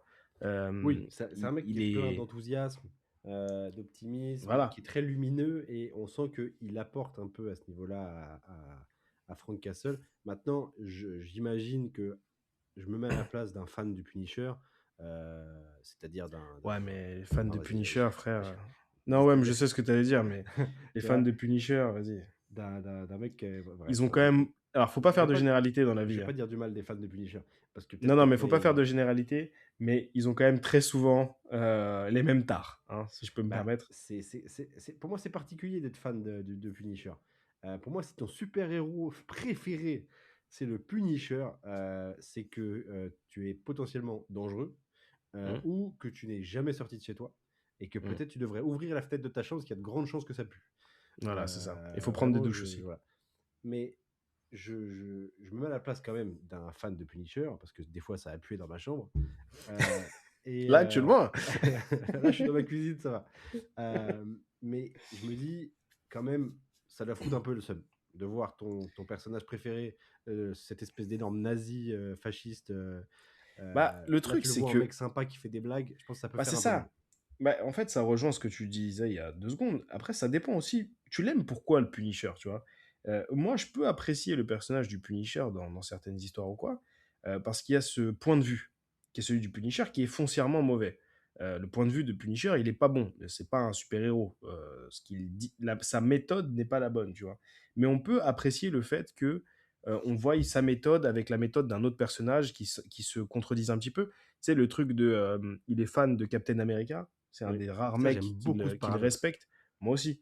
Et, et Captain America, quand il le rencontre et quand il voit ce qu'il fait, etc., bah, il le désapprouve en fait. Mhm. Cousin, qu'est-ce que tu racontes, tu vois.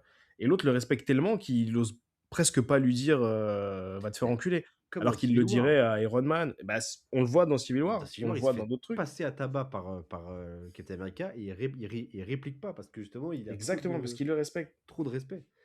Donc c'est pour Euh, ça dépend pourquoi t'aimes le Punisher. Moi, alors, j'ai dit que j'aimais pas l'acteur. Je vais dire pourquoi je l'aime pas. c'est parce que dans le début de The Walking Dead, il se tape la meuf enfin l'ex-femme, enfin non, la femme de, comment il s'appelle, Rick? Rick. De Voilà. Rick. Parce Ça qu'effectivement, m'a énervé. on est en 2026 et il faut encore expliquer à Yavin qu'un acteur n'est pas son personnage. Voilà, donc je n'aurais jamais la prétention de dire que je suis parfait. En fait, mon premier contact avec cet acteur, c'était cette scène, et ça m'a énervé. Parce que je trouve que c'est vraiment un truc de fils de pute. Après, maintenant, je suis pas un sgeg. Je comprends que ce sont des acteurs et qu'ils interprètent un rôle. Je l'aime beaucoup en Punisher, justement, je voulais le dire ça. Dans toutes les œuvres que je l'ai vues, que ce soit dans celle du Punisher, dans Daredevil. Qu'est-ce qu'il est bon dans Daredevil, qu'est-ce qu'il est pertinent dans ses interactions avec Daredevil. J'aimerais y revenir d'ailleurs tout à l'heure à Daredevil. On peut bien sûr. Donc, pour donc- rappel de Walking Dead, hein, première saison 2010.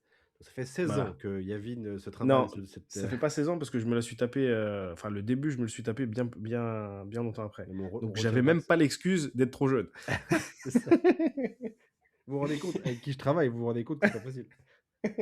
Mais du coup, ouais, faut se questionner parce que moi, du coup, j'aime cette interprétation de Punisher. Et dans ce film, c'est Frank Castle. Je veux dire, il est brutal, il est rustre, il parle mal, il se fout de la gueule de Spider-Man. Tu sais, il y a quelques gros mots. Bon, il dit pas d'Aninker sa mère, mais il y a quelques gros mots. Les deux se contestent les méthodes l'un de l'autre, tu vois. Ouais. Donc il y a une dynamique qui marche super bien et tu sens que la bonté de Spider-Man déteint complètement sur le Punisher, là où l'extrémisme du Punisher déteint pas sur Spider-Man parce qu'il est foncièrement bon. C'est vrai. C'est très bateau, c'est très manichéen, c'est très ce que vous voulez, mais ça fonctionne bien et leur dynamique, je la kiffe. Moi, je pourrais voir aujourd'hui, Un on buddy me propose movie, un film, entre les deux. exactement, un projet team-up, comme on voit dans les comics, Spider-Man et le Punisher. Je trouve que ça serait Ouais, super je suis intéressant. d'accord, moi j'ai bien aimé leurs échanges. Je trouve qu'on retrouve parfois le côté extrémiste du Punisher dans le fait que, bah, notamment à la fin, où il est quand même prêt à shooter une ado Oui, on va y au revenir. sniper à 1 km et il va lui mettre une énorme. En plus, tu sais, c'est du calibre 50, c'est un barrette, je crois. Tu sais. Ouais, c'est ça. Là, normalement, il l'explose et il envoie des bouts jusque dans le Kansas. Il est prêt quand même à la fumer. Donc on Ah retrouve non, quand ouais, il même- reste hardcore, ouais, voilà, on justement. retrouve quand même un peu le côté Punisher, mais dès la première scène où justement il percute Tom Holland avec son van, il tire à la grenade à travers son pare-brise. Ouais, il s'est fait une petite Une fenêtre petite fenêtre. Il est en ville, il pour tire les au armes à feu. lance-grenade. Spider-Man, il lui arrache son lance-grenade et il en ressort un autre. Et il fait Il en ressort un autre. Non, franchement, il y a de l'humour qui marche très bien avec le Punisher. Parce que moi, Ouais. ce ressort comique des gros bourrins psychopathes qui font des blagues, moi, ça marche sur moi. Bah Et- oui, et oui. peut-être que je supporterais mieux le Punisher s'il se prenait moins au sérieux. Mais tu vois, pareil, il y a toute la fin où donc Spider-Man est blessé et il est à l'hosto. Oui. Parce que justement, le Punisher a voulu shooter la mère de Jean Grey en pleine tête. Enfin, non, pas la mère de Jean Grey, mais vous avez compris. Il voulait shooter Jean Grey au sniper, mais Spider-Man, avec son Spider-Sense, a senti la balle et il l'a esquivé et c'est lui qui Et il s'est se l'est mangé. pris. Et donc il est blessé. On pense même qu'il va clamser. Il y a un moment où on s'est regardé, J'ai eu un on s'est petit dit, doute. on s'est dit, putain, t'imagines, ils font un truc comme ça? Je me suis dit, 4e film, ça se trouve, Tom Holland, il en a marre. Il nous fait une porte de sortie du perso où ils vont nous le clamser avant Doomsday, parce qu'il n'est pas annoncé dans Doomsday en plus. Il est pas dans le film. Et donc, Ils ont confirmé qu'il n'était pas dans le et film. je me suis dit, ah, ça serait méga couillu de le buter. Mais bon, non, évidemment, il meurt pas. Mais Heureusement, en vrai, heureusement. ouais, ça aurait été bizarre.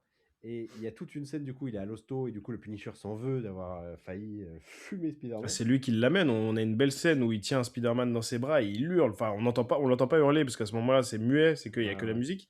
Mais tu vois qu'il hurle, Non, il s'est pris d'affection pour Spider-Man et clairement, il c'est s'en veut et super, super bien fait. Et j'aime bien cette scène parce que du coup, Spider-Man, pour le soigner, ils ont dû lui enlever son masque et tout. Donc, pour la première fois, Frank Castle découvre son visage et il lui dit voilà, t'es exactement comme je t'imaginais, t'as la tête d'un bon gars, tu vois, Exactement, t'es ouais. un bon petit, tu vois. Et il y a vraiment une relation qui fonctionne entre les deux.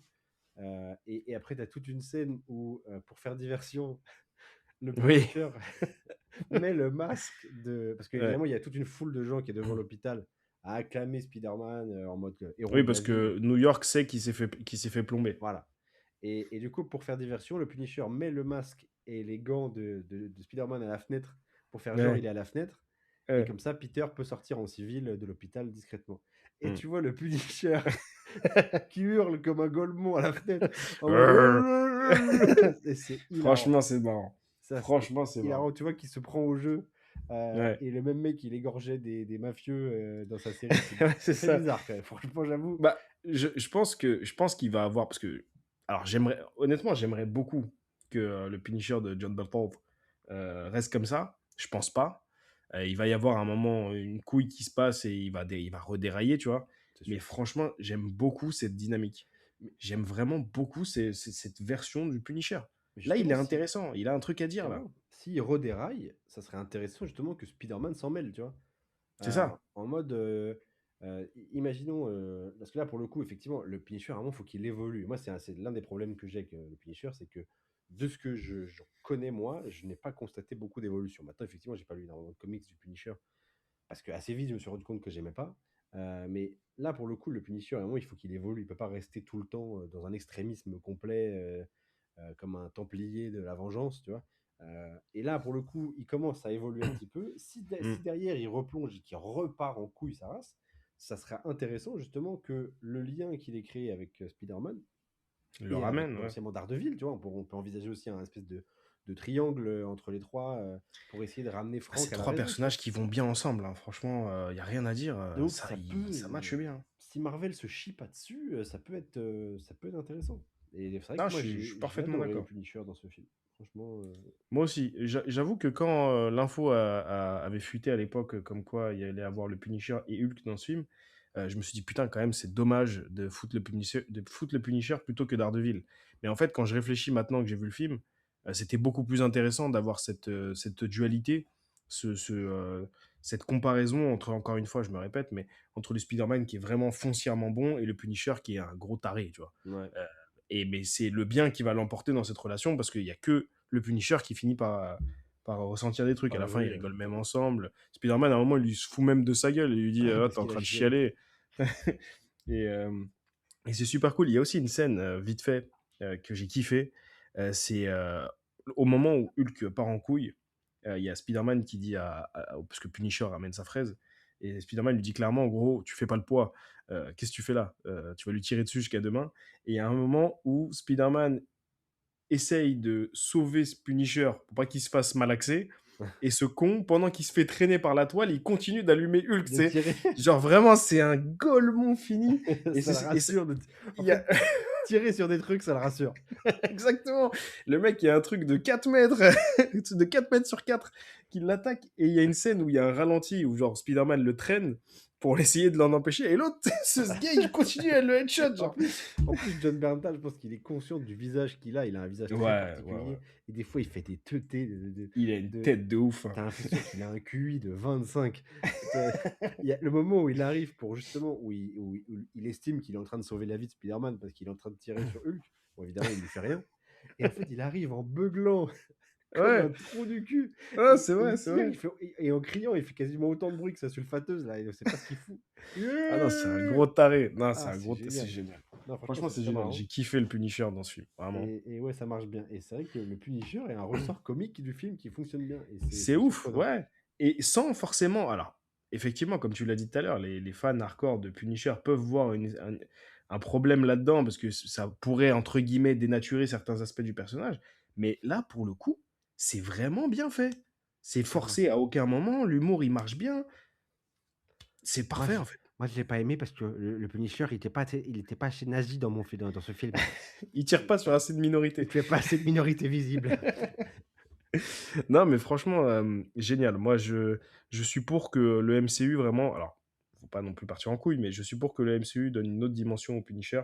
Ça pourrait être une très très bonne chose. Parce que les scènes badass pour le Punisher, on les a eues. Je veux dire, il y a des scènes dans Daredevil qui sont ouf.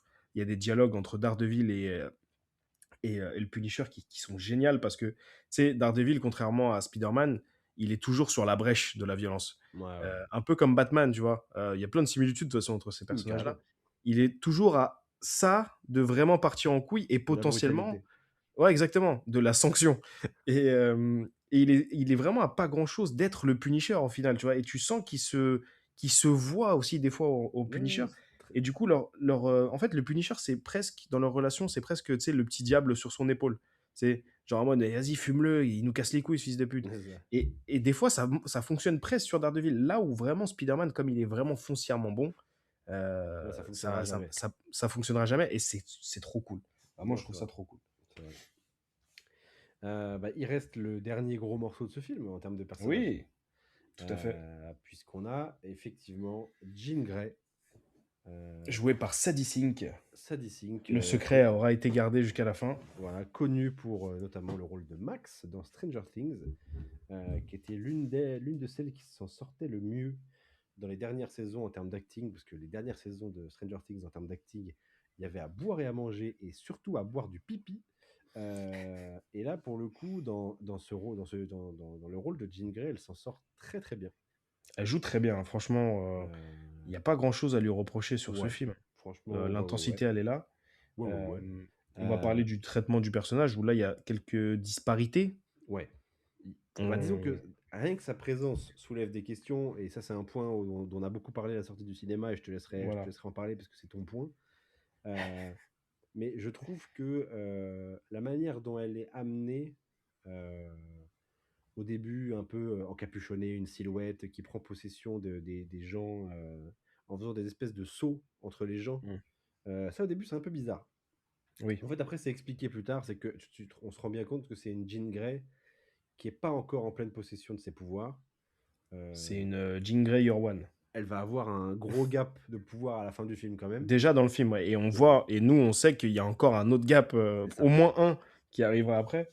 Et pour le coup, c'est très marrant parce que alors, on a un letterbox depuis peu de temps avec, Putain, faut le faire ce soir. avec Yavin. On a un letterbox sans sucre Alfred où on met les films qu'on regarde. Donc là, pour le coup, quelques temps après cet épisode, vous aurez chacun notre note letterbox sur le film. Du coup, il faudra faire 2 critiques séparées. Et j'ai vu il n'y a pas longtemps un film avec Denzel Washington qui s'appelle Fallen en VO. Je sais plus comment il s'appelle en VF. Un truc machin du mal. Le témoin du mal, je crois. Où en gros, c'est pareil, c'est Denzel qui combat une entité qui s'appelle Azazel et qui passe de gens en se touchant comme ça là. Et en fait, justement, le truc, c'est que le mal peut être partout, etc. Et ça m'a beaucoup fait penser à ce film, les moments où ça passe de gens en gens dans la foule. Et vraiment, le film, je l'ai vu il y a pas longtemps et je me suis dit, putain, mais ils C'est ont fou. fait le même film, quoi. Ouais, c'est possible. Et du coup, tu as tout ce truc-là au début où elle est un peu présentée comme une marionnettiste Ouais. qui chapeaute un peu comme Squeezie, qui chapeaute un petit peu le monde. Et donc, ils essayent quand même de maintenir un peu le mystère sur son identité pendant un petit moment dans le film. Et même, bah moi, j'avais été spoilé sur le rôle de Sadie Sink, malheureusement. Donc, je suis allé en salle en sachant qu'il y avait Jean Grey dans le film. Mais en fait, la première partie, quand on l'a pas encore vue, elle est tellement loin de ce qu'on a vu de Jean Grey au cinéma qu'il y a des moments où je me suis demandé, mais est-ce que c'est vraiment Jean Grey qui fait ça? Ou est-ce qu'il y a un autre personnage dont je n'ai pas connaissance qui est l'opposant? Finalement, non. C'est bien Jean Grey qui faisait ce que tu as décrit. Avec une version de ses pouvoirs très, comment dire, très immature pour le moment.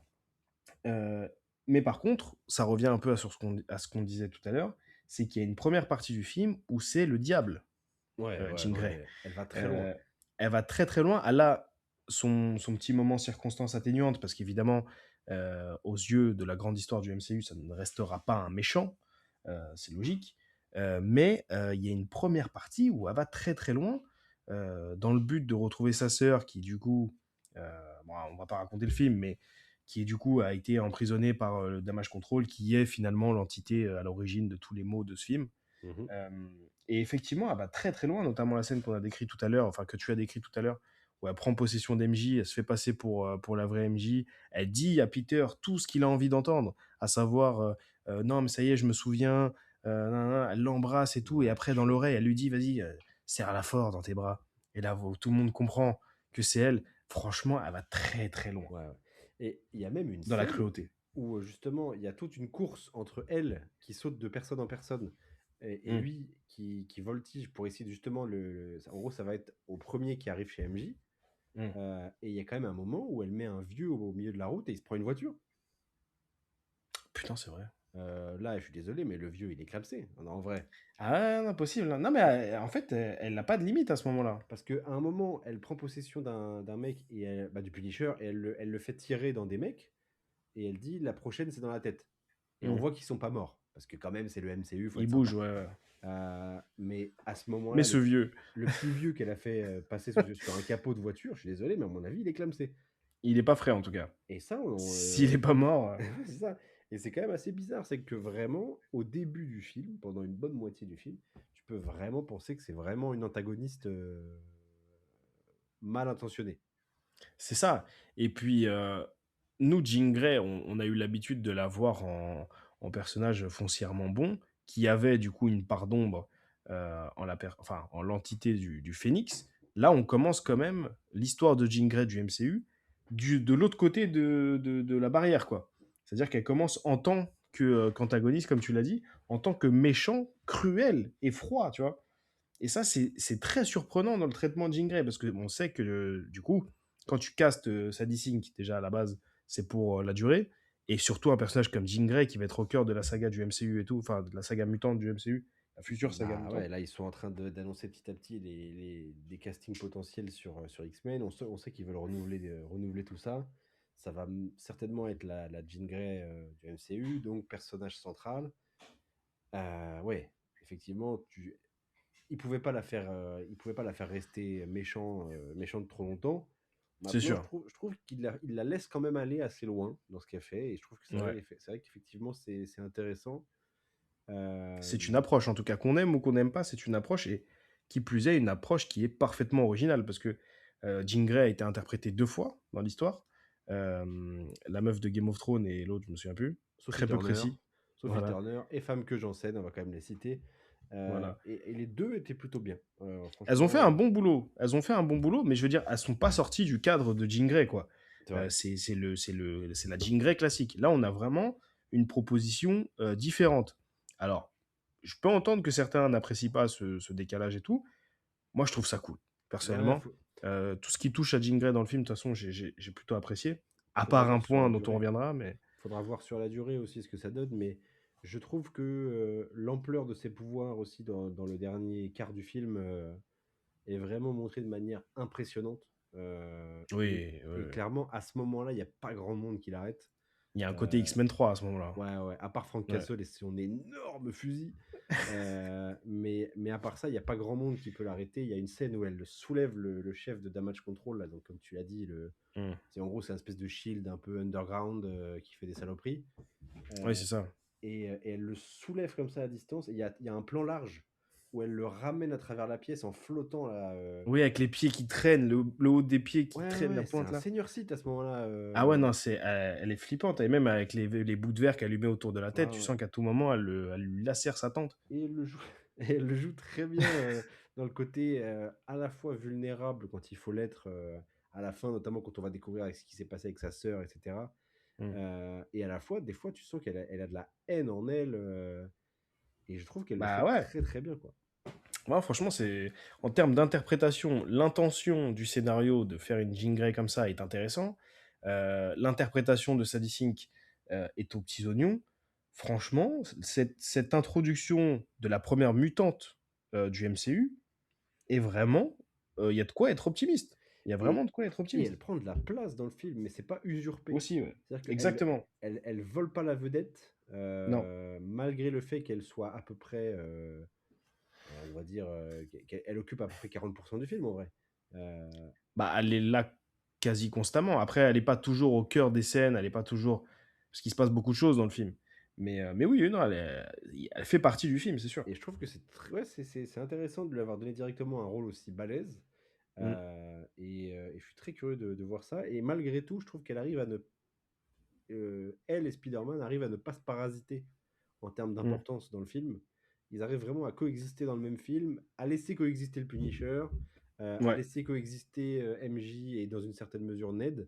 Je trouve que le Mm, film, malgré le fait qu'il y ait beaucoup de choses à raconter, On l'a dit, donc l'arc émotif, enfin l'arc émotionnel de Peter, justement l'histoire de Phoenix, j'allais dire, l'histoire de Jean Grey, et l'histoire principale, on va dire.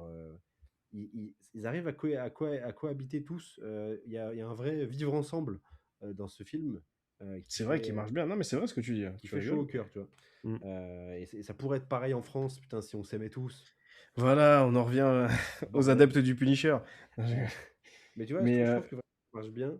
Et, ouais, le climax émotionnel entre elle et ouais. Peter, Putain, on est connectés, hein, c'est fort. et au final, tout con, parce que plusieurs fois. Tu veux en parler toi? Non, non, non, je t'en prie, Euh, j'aime bien. Au J'aime bien final, comment t'apportes le truc. plusieurs fois dans le film, on a des flashbacks avec Tante May, Oui, euh, qui sont coupés. qui sont coupés, parce qu'évidemment, ça c'est un peu classique, c'est genre, t'as une première partie d'une scène, et au final, évidemment, ça va prendre tout son sens à la fin, etc. Bien sûr. Ça Euh, invente rien, ça c'est sûr. Mais voilà. ça le fait bien. Au final, c'est pas très clair si c'est une vraie conversation qu'il a eue avec Tante May ou si c'est un peu un truc de son esprit qu'il aimerait qu'elle lui dise.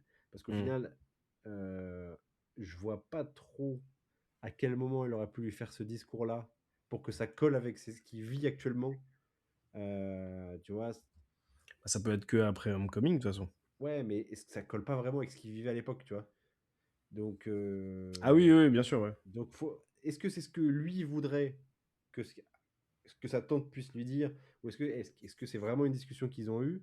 Mais dans tous les cas, il demande à Jean de rentrer dans son esprit. Mm. Et du coup, il y a une scène où, à la place de Peter dans la discussion, c'est Jean. Et Mm. du coup, c'est Tante May, à travers Peter, qui console Jean. C'est ça. Euh, Parce que le discours qu'a donné à Peter, il s'applique aussi à Jean. et ça, Et pour c'est le assez coup, fluide. je trouve ça très malin. Mm. Très malin que Tante May arrive à faire le bien à travers la mort. Euh, C'est une très belle scène en vrai, hein. ouais, et ça marche bien. Et Marissa T'as Tomei, Jean Grey qui commence à chialer et tout. ouais. C'est pas trop, c'est pas kitsch. Alors, je me suis pas senti partir en pleurant, hein, mais voilà, ça fonctionne bien. Ouais, franchement, j'ai trouvé que c'était une jolie scène. C'est une bonne idée, en fait, je trouve, comme dénouement émotionnel. C'est pas juste une discussion entre Peter et Sally et Jean. C'est Bah, ça vraiment finit comme ça. Ça finit comme ça. Ça finit comme Mais, ça. Elle s'ouvre un petit peu à Tante May et après, il y a Peter qui arrive mais je trouve et que il c'est termine la cool comme, conversation. en gros, la clé du coffre, c'est Tante May, quoi. Oui, Euh, c'est bien. et je trouve que c'est joli.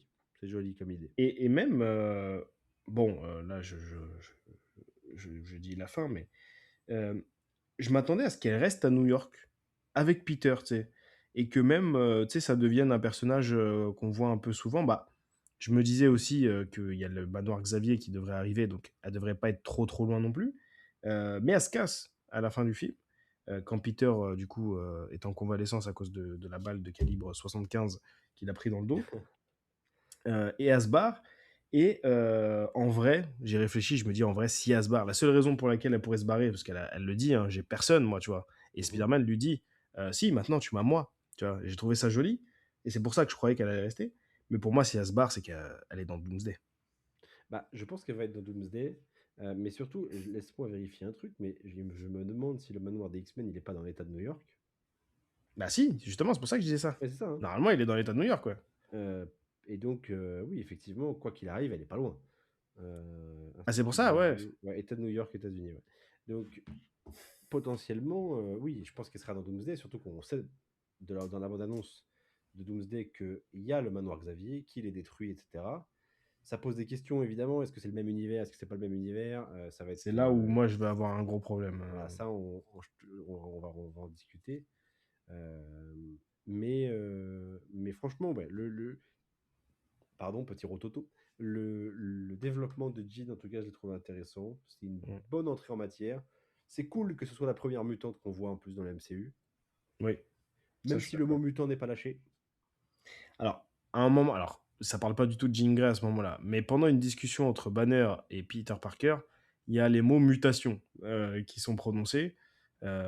C'est très peu subtil, mais c'est vrai qu'on parle jamais de Jean comme une mutante. Après, est-ce que le terme mutant, après, ça appelle aussi à beaucoup de choses, justement, ce qui m'inquiète un petit peu, c'est comment les X-Men, comment le phénomène mutant va être introduit dans ce MCU. Parce qu'en vrai, actuellement, ils ont aucune raison de l'appeler une mutante. C'est juste une meuf avec des pouvoirs comme il en existe une flopée depuis 15 ans. Ah, c'est ça qui est Caméra. compliqué. C'est ça qui est compliqué, c'est que on est dans un univers où on a des dieux, où on a des mecs comme Spider-Man, on a des super soldats, et là d'un seul coup, on te ferait apparaître des mutants qui sortiraient plus ou moins de nulle part, euh, tu vois, et surtout pourquoi eux seraient traités différemment que les autres super-héros, tu vois. Bah déjà, oui, ça c'est un sujet dans l'histoire de Marvel. Et ça a toujours été un sujet dans les comics. Et je sais pas si je suis minoritaire là-dessus, mais moi je pense que les X-Men devraient être seuls dans leur univers et je trouve que ça marcherait mieux pour le côté. Alors aujourd'hui, les X-Men ne sont plus que à propos on va dire de discrimination et de tout ça. Ça a été beaucoup dans les années 80-90 avec Chris Claremont, des mecs comme ça. Mais aujourd'hui, les X-Men ne parlent pas que de ça non plus. Mais le côté discrimination marcherait mieux si les X-Men étaient seuls dans leur univers. Parce que là, tu peux pas à la fois avoir un Spider-Man qui est acclamé par la foule et avoir un Diablo qui est complètement conspué en mode ah regardez c'est un monstre et tout. Bah attendez les gars. Bah, c'est pour ça. C'est pour ça. Alors, oui, effectivement, ça, c'est un gros sujet dont on a déjà parlé en plus, toi et moi. La différence qu'il y a entre le traitement des mutants et celui des super-héros. Enfin, je sais plus comment ils les appellent dans Marvel. Les humains augmentés, je crois, un truc comme ça. Ouais, un truc comme ça. Là où dans DC, on les appelle les méta-humains, par exemple. Ouais. C'est vrai que c'est un sujet dont on pourrait parler pendant des heures. Maintenant, en fait, encore une fois, on en revient au même thème. Si, on va mettre les pieds dans le plat un peu là. Si les mutants viennent d'un autre univers, d'accord, tel qu'il nous l'est présenté dans X-Men, là, tu as une raison de donner. Enfin, t'as une raison, non, c'est une mauvaise raison, mais je veux dire, tu as un contexte. Ça veut dire que c'est des êtres augmentés qui viennent d'un autre univers et qui aujourd'hui s'ajoutent à la civilisation, à la société humaine du 616. Tu peux y voir une forme comment dire, de crainte de la part des humains de l'univers 616 à se dire vas-y, un peu chelou, tu vois, il y a une équipe de fous qui arrive.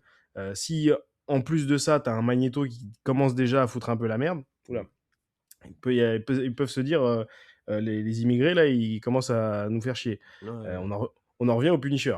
Il va te faire un tri, le gars. Donc, ça serait l'occasion aussi de parler un peu de ça, tu vois, d'avoir un petit message un peu moral et tout. Donc, faut voir. Maintenant, là, ce qui me dérange, c'est que Jean Grey, dans ce film, elle n'est jamais présentée comme étant d'un autre univers. Ce qu'on sait également, c'est que les mutants qui seront dans Doomsday, qui eux viennent vraiment d'un autre univers, qui sont les mutants de la Fox, ne seront pas le casting final du MCU. Là, ils viennent faire un dernier coucou entre Encore heureux, parce que, Doomsday putain, et Secret Wars. Non, mais voilà, tout ça, ça appelle à des problématiques. Donc, ça veut dire que les mutants tels qu'ils sont castés actuellement pour le MCU, d'où ils viennent? Parce que s'ils viennent de l'univers 616 et que, comme tu me l'as déjà dit, ils étaient juste cachés, Alors, non, laisse-moi. là, Attends. je vais avoir énormément de problèmes. Mais alors, énormément. Alors, Ça, je le laisserai pas passer, celui-là. T'as résumé mon point de vue comme un sagouin. Bien sûr, bah, c'est mon taf, quelque part. Moi, tout ce que je dis, c'est que alors, les X-Men, ça fait un moment qu'ils doivent les intégrer. Donc cette discussion, ça doit faire à peu près 5 ou 6 ans qu'on l'a. À peu près. Et moi, ce que je disais depuis 5 ou 6 ans, c'est que je trouverais cool, dans une certaine mesure, qu'on découvre qu'en fait, les X-Men, ils étaient là depuis le début, mais c'est juste que comme eux, leur mojo, on va dire, c'est vivons heureux, vivons cachés, ils se sont pas révélés parce qu'ils avaient peur que derrière, ça entraîne des machins. Ça explique pas pourquoi Magneto est pas là. À la limite, j'ai pu trouver une douille en se disant ah il y a Genosha et il est caché avec ses mutants. Maintenant, ça explique pas pourquoi il y aurait pas un pourcentage de la population qui serait mutant. Déjà, Pourquoi tu t'es répondu toi-même hier, Genosha, pourquoi il y aurait Genosha s'il n'y a pas de discrimination vu que les mutants sont cachés? Ah, peut-être que ce qu'on pourrait éventuellement envisager, c'est que il y aurait eu par le passé Nah. des petits problèmes ou alors Mais Magneto est non. prisonnier parce qu'il a fait un attentat quand il était jeune. Voilà, dans Days of Future Past, il est prisonnier parce qu'il a soi-disant tiré sur Kennedy. Mais Voilà, non, mais ça marche pas. Le MCU, il date de sa grand-mère, je veux dire. mais Euh, le les- MCU, il passe son temps à retcon des trucs quand il se rend compte que ça marche Non, pas. mais là, c'est trop gros. Regarde, Les à X-Men, la fin les d'Infinity mutants. War, mais putain, les gars, j'avais oublié, j'ai le numéro de Captain Marvel. Vous savez, la meuf qui est puissante comme Thanos, ça dit, vous dirait pas qu'on l'appelle? Alors, non, ça s'explique. Bah, ça s'explique pas du tout, mec. Bah si, parce que Ça l'attaque s'explique, oui, de... ça s'explique parce que le film n'était pas sorti. Oui, oui, déjà. Mais je veux dire, même dans l'histoire, je veux dire, l'attaque de Thanos sur Terre, elle est quand même assez... assez Attends, Avengers 1, tu me fais croire elle qu'il était n'y avait pas pas la prévue. matière. Avengers 1, tu vas me faire croire qu'il n'y avait pas la matière pour appeler Captain Marvel. Après, peut-être qu'il n'avait pas son numéro à ce Mais moment-là. allez, casse-toi de là. Donc, tu vois, en vrai, Non, vas-y, ouais, je suis d'accord. Marvel, ils passent leur temps à faire des trucs comme ça. Ouais, mais ça n'a pas la même importance. Le fait qu'il n'ait Réécrire pas un appelé peu. qu'il ait pas appelé Captain Marvel, je m'en bats les couilles. Le fait que t'as un Wolverine qui est dans la nature depuis 200 ans, il a jamais montré un bout de griffe. T'as un Magneto, terroriste en puissance, qui a eu, comme je disais hier, 100 fois l'occasion d'exterminer la race humaine, il l'a pas fait. T'as une Jean Grey et sa sœur, télépathe, ultra puissante, qui sont dans la nature. Charles Xavier va pas les sauver, va pas les retrouver. Allez vous faire enculer. Les X-Men, les mutants, ne peuvent pas venir du 616. Ça n'est pas possible. Et qu'on vienne pas dire ce que tu as dit aussi hier, je le rappelle. Non, c'est pas toi qui l'as dit ça, je sais plus. Genre, la mutation, elle vient d'arriver. Bah non, ça serait bizarre. Ça n'a aucun sens. Ça veut dire quoi? Charles Xavier, il a 250 ans.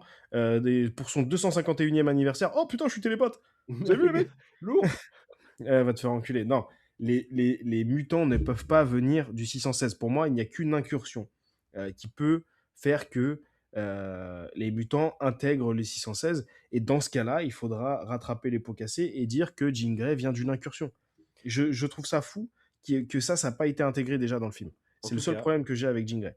En tout cas, ça, ce ne sont que des conjectures, puisque quoi qu'il arrive, on n'aura pas de réponse avant Doomsday, peut-être même avant Avant la fin de Secret Wars, même peut-être. Secret Wars. En tout cas, moi, je suis très curieux de voir ce qu'ils nous réservent avec les X-Men. Je suis mi-apeuré, mi-pressé. Oui, parce que tu l'as pas précisé, mais tu es un gros fan de X-Men. J'adore les X-Men. J'adore les Très, X-Men. très gros fan de X-Men. C'est certainement devenu ce que je préfère dans les comics, après que ça ait longtemps été Batman, puisqu'évidemment, j'étais un énorme puceau. Non, je rigole. Non, j'ai longtemps été très Batman, mais aujourd'hui, effectivement, mon cœur balancerait plutôt sur les X-Men. Mais donc, je suis très pressé de voir ce qu'ils vont faire. J'adore les X-Men de la Fox. Et je suis et il y a aussi le reboot avec Fassbender et McAvoy et tout. Donc je suis très pressé de voir ce qu'ils vont nous faire. Pour Ouais. revenir à Spider-Man Brand New Day, qui est le sujet de l'épisode, Tout à fait. on avait donc on a parlé du fond, on a parlé des personnages. Je pense qu'il est temps de parler de la forme. Allons-y, allons-y. Alors, avant toute chose, je ne sais pas si toi tu auras quelque chose à dire, mais comme je l'ai déjà dit, je suis très sensible à la musique. Et j'ai beaucoup aimé la gestion de la musique dans ce film. Parce qu'il y a clairement une volonté, j'ai l'impression, de trancher avec les films de John Watts. Où là, on te met de la musique. J'ai l'impression que c'était des morceaux existants. Que c'est pas de la musique qui a été fait pour le film, c'est des chansons, des trucs un peu rock, un peu machin. Il y a une ambiance un peu cool qui se dégage de Je la suis musique. d'accord. Et je trouve que c'est sympa d'avoir fait ça. Mm. Ça accompagne Bah, l'énergie. Exactement, ouais, c'est ce que j'allais dire. Ça accompagne bien les moments, notamment l'action, mais aussi je me souviens de la scène des mots d'arc dont tu parlais tout à l'heure, Ouais. où il swing sous la pluie. Il y a une musique à ce moment-là, moi je ne saurais pas la reconnaître, mais je veux dire, elle accompagne bien les moments. C'est vraiment bien choisi. En fait, on est dans la justesse, dans tous les éléments qu'on a évoqués jusqu'à présent, mais aussi par ce traitement de la musique.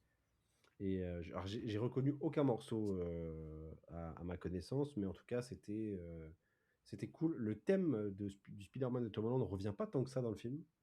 Le tin, tin, tin, tin, tin, tin, tin, tin, tin, tin, tin, tin, C'est Spider-Man, ça? tin, tin, tin, tin, tin, tin, tin. Vous n'avez pas l'image, mais c'est fascinant, hein. C'est que le corps bouge pas, il y a vraiment que... En tout cas, voilà. Comme ça, on n'a pas de problème de droit. Je l'ai fait tout à la voix. Là, vous voyez pas, mais je fais tout seul. Hein. Pas d'orchestre et tout. On aurait pu croire. Un mais non. virtuose, le mec. Donc effectivement, le thème revient pas tant. Et c'est pas plus mal parce qu'il est assez faiblard ce thème, hein, on va pas se mentir. Ouais, c'est Mais pas voilà, en grave. tout cas, la musique m'a bien plu. Moi aussi. de manière générale. Et alors, faut parler de la réalisation parce que on n'était plus habitué. On avait oublié que ça pouvait être un film Spider-Man avec un mec qui sait quoi faire d'une caméra. Euh, mais là, putain, force est de Ouais. constater que dans les 20 premières minutes, Destin Daniel Cretton, objectif, envoyer John Watts se coucher avec une petite fessée humiliante. Ah ouais. Parce Il que l'a envoyé en vraiment, Talasso. en fait, c'est fou parce qu'on a eu 3 films insipides Mm. avec rien de marquant, aucun plan où tu as l'impression que le mec s'amuse, aucun Si, quand cadrage. même. Bon, vas-y. No Way Home, quand il est face au grand projecteur, là, où il y Oh là a. là, j'étais sûr que Après tu la allais mort parler de de ce Mai. plan. Non, J'étais il sûr est que tu allais parler de bien. ce plan. Il est sympa. Faut Euh, dire ce qui est.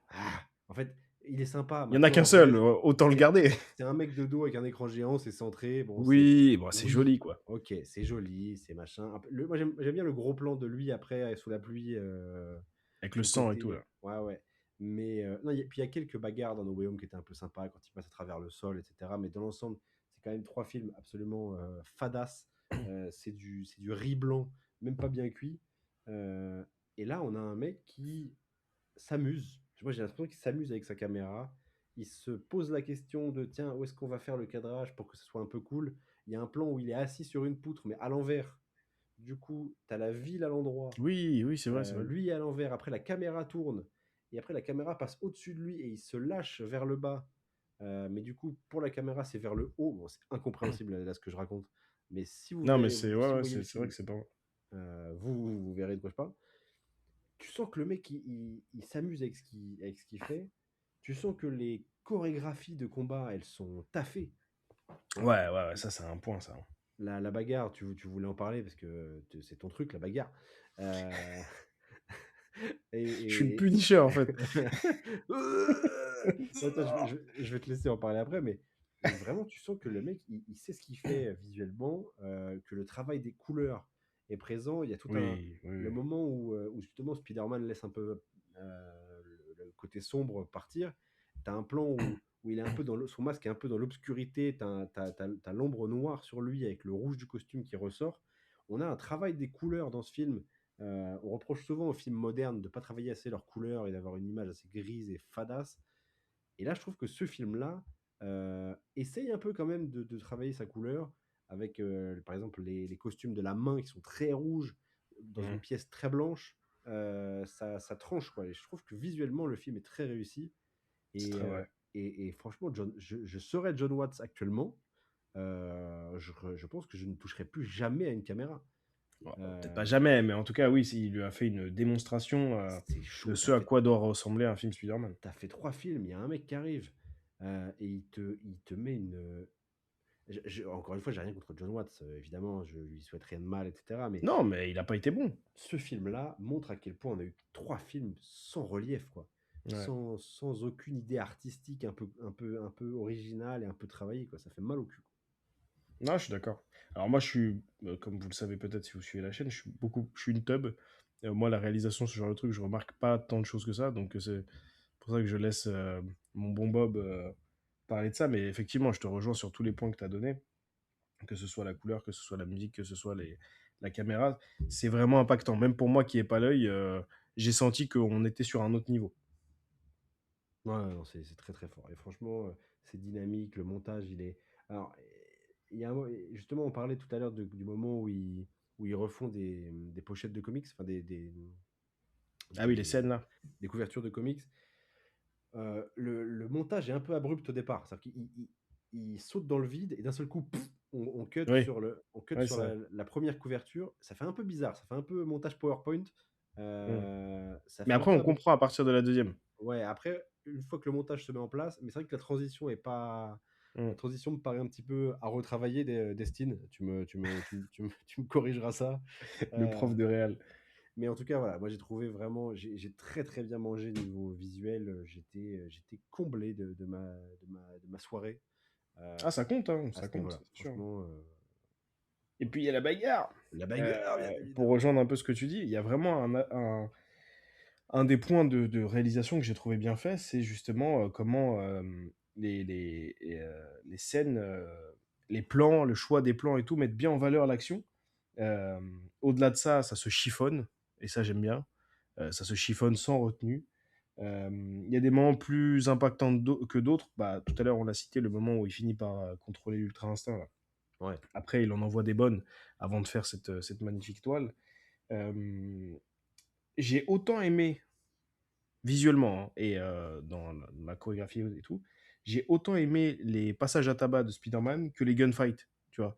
Encore une fois, comme je disais tout à l'heure, le moment où Punisher il allume Hulk dans un ralenti pendant que Spider-Man essaye de le sauver, il y a plusieurs moments où il y a des gunfights et où c'est stylé, tu vois. Les plans sont stylés. Même quand il pose le sniper sur le toit Mhm. avant d'essayer de plomber Jean Grey, tu sais, tu le vois un peu dans la largeur du canon, tu vois. J'ai trouvé ça un peu bien. Donc ouais, l'action, j'ai kiffé, elle s'accompagne bien des musiques et de tout le reste. C'était satisfaisant. J'irai Ouais. pas jusqu'à dire que c'est le plus grand film d'action de super-héros, mais c'était très satisfaisant. Et le fait que ça brise des os et qu'il y a des chicots qui volent, mine de rien, c'est vraiment cool, quoi. Parce qu'on voit le Spider-Man qu'on a eu dans la première trilogie, qui était à des moments beaucoup trop gentil, beaucoup trop Disney, finalement. C'était Mhm. vraiment le Spider-Man de Disney. Là, il casse des os quand même, tu Ouais, vois. et puis il s'en prend plein la gueule aussi, quoi. Et aussi, Euh, ouais, il s'en prend aussi dans il la se gueule. fait tabasser, bah, il se fait tabasser par Hulk, il se fait tirer dessus par le Punisher, il se fait planter par un mec de la main. Ouais. Enfin, Ah ouais, c'est vrai qu'il se fait chlasser aussi. il en chie dans le film, tu vois. Il prend une. Et ouais, franchement, la barre de vie. Et je trouve que c'est quand même plaisant de voir un Spider-Man. Bon, c'est terrible, mais de voir un Spider-Man se faire tabasser, moi, ça me fait plaisir.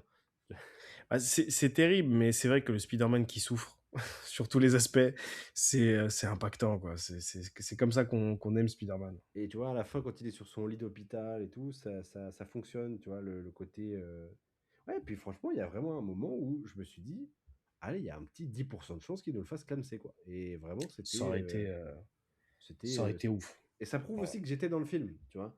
Parce Oui, que, premier degré, je me suis dit, putain, là, s'ils me le font clamser, ouais, il va se passer quelque chose, tu vois. ouais. Alors, je dis pas larmichette, parce que quand même, on est des hommes. C'est pas Non, vrai, non, non, je pense pas non plus. je chiale énormément devant les films. Mais, mais, mais là, en l'occurrence, je pense pas que ça m'aurait eu à ce point-là, mais il y a un moment aussi où moi, j'ai cru qu'ils allaient nous faire une Gwen, hein. Euh, Ouais, mais ils auraient pas osé le refaire, ça. mais je me dis, ça aurait fait bizarre. Mais à un Mm. moment, clairement, Zendaya, MJ tombent dans le vide et ils prennent le temps de montrer la chute un peu au ralenti et tout. Je me suis dit, quand même, ils vont faire ça. En plus, Euh, c'est là aussi où tu vois que Zendaya joue très bien, parce que quand elle chute, pendant quelques mètres, c'est encore Jean Grey, et tu vois qu'elle sourit à Spider-Man, et dès qu'elle déconnecte, tu vois l'autre qui se dévisage, qui se tue. qui se décompose parce qu'elle comprend qu'elle est en train de tomber, tu vois. Non, C'est très bien fait. c'est franchement.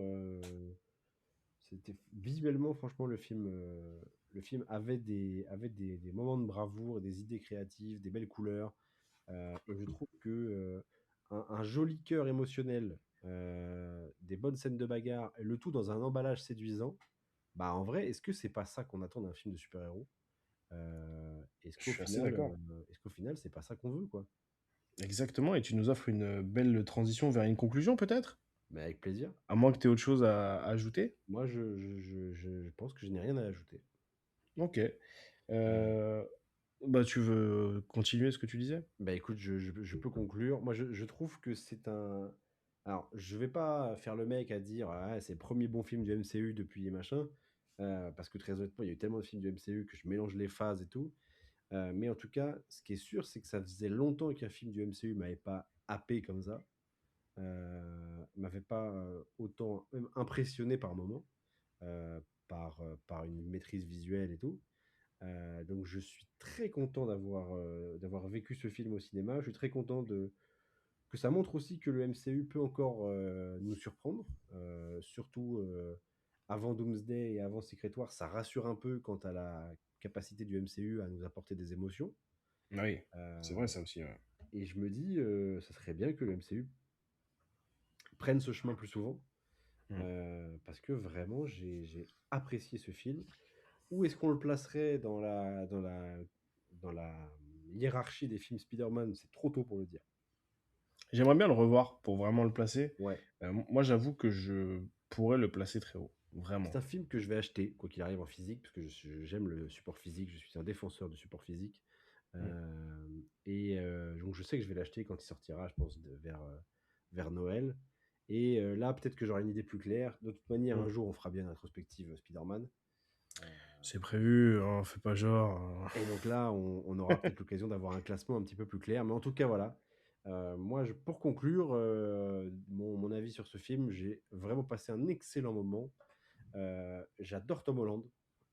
J'adore Tom Holland. J'ai toujours adoré Tom Holland. J'avais des grosses réserves sur les films dans lesquels il était, mais Tom Holland en lui-même, je l'ai toujours bien kiffé. Et je l'ai jamais vu dans un film où il était mauvais. J'espère que ça continuera. Je lui souhaite une grande carrière et plein de bonheur avec Madame Holland. Et dans ce film-là, il m'a régalé. Ouais. Destin Daniel Cretton, pareil. Et Zendaya Ouais. aussi. Et John Je suis Bernthal. d'accord. Et Ned. On a Et pas Mark parlé de Ruffalo, allez, mets-lui Mark Ned. Ruffalo. Et Mark Ruffalo. Il n'y a rien à dire sur Ned en fait. Et ça dessine. Ça dessine aussi, bien sûr. Ouais. Bah écoute, moi je vais te rejoindre sur à peu près tous les points. Bête de film Spider-Man. J'aurais pas cru dire ça. Bête de remontada du Spider-Man de Tom Holland. Alors, moi j'ai été très souvent beaucoup plus dur avec Tom Holland. Je m'en suis excusé dans ce film. De toute façon, il s'en bat les couilles de ma vie. Mais, mais ouais, non, Il va belle écouter ça, il va remontada. être rassuré. Ouais, sur sa vie, genre, il attendait cette vidéo. Ah putain, ça y est. Ça y est, Yavin a dit oui. Non, bête de remontada. J'ai passé un bête de moment sur. C'est un bête de truc. J'ai passé un bête de moment sur la séance. Je trouve que tout a été juste. Je trouve que moi, en tout cas, je trouve que c'est le maître mot de ce film, c'est cette justesse. Juste dans le fan service, dans la trame narrative. Encore une fois, on a vu la critique et qui est un petit peu vrai. Il y a des longueurs dans le film. Je comprends qu'on ait pu être un peu décontenancé par ça. Moi, personnellement, même si je l'ai remarqué, ça m'a pas sorti du film et je l'ai pas moins apprécié pour ça. J'ai apprécié, par contre, retrouver les personnages qu'on connaissait déjà. J'ai apprécié, pardon, découvrir les nouveaux, notamment Sadie Sink, qui était quand même un élément important. Rater Sadie Sink rater Jean Grey dans ce film-là, ça aurait été quand même ça aurait eu des grosses conséquences, et même pour la suite. J'ai apprécié les interactions entre les personnages. Je pouvais pas attendre mieux que ce résultat pour ce Spider-Man 4 du MCU. Donc ouais, franchement, je suis ravi. Peut-être qu'on est trop optimiste, peut-être qu'on est trop positif, mais je pense qu'on a prouvé à plusieurs reprises qu'on savait être rationnel, tu vois, ne Après, pas être dans la... effectivement, peut-être qu'on est dans l'euphorie là aussi. Bah, je pense pas, parce qu'il y a quand même 24 heures qui sont passées là, on n'est plus dans le... On a foncièrement apprécié ce film. Pourquoi s'en cacher? T'as capté? Ah, bien sûr. On sait parfaitement que la mode sur Internet de nos jours, c'est d'être aigri, c'est de critiquer tout ce qui bouge, rien n'est bien, nanana, alors que nous, on est les meilleurs, ce genre de conneries. Allez vous faire mettre. On a apprécié ce film. Il annonce du très intéressant pour la suite. On n'a pas évoqué la scène post-générique, peut-être qu'on peut le faire Plus la merde. dès à présent. Alors, Foutage de gueule. Alors, non, franchement, foutage non, de c'est pas gueule. du foutage de gueule. T'attends tout un générique pour avoir même pas un acteur, casse les couilles.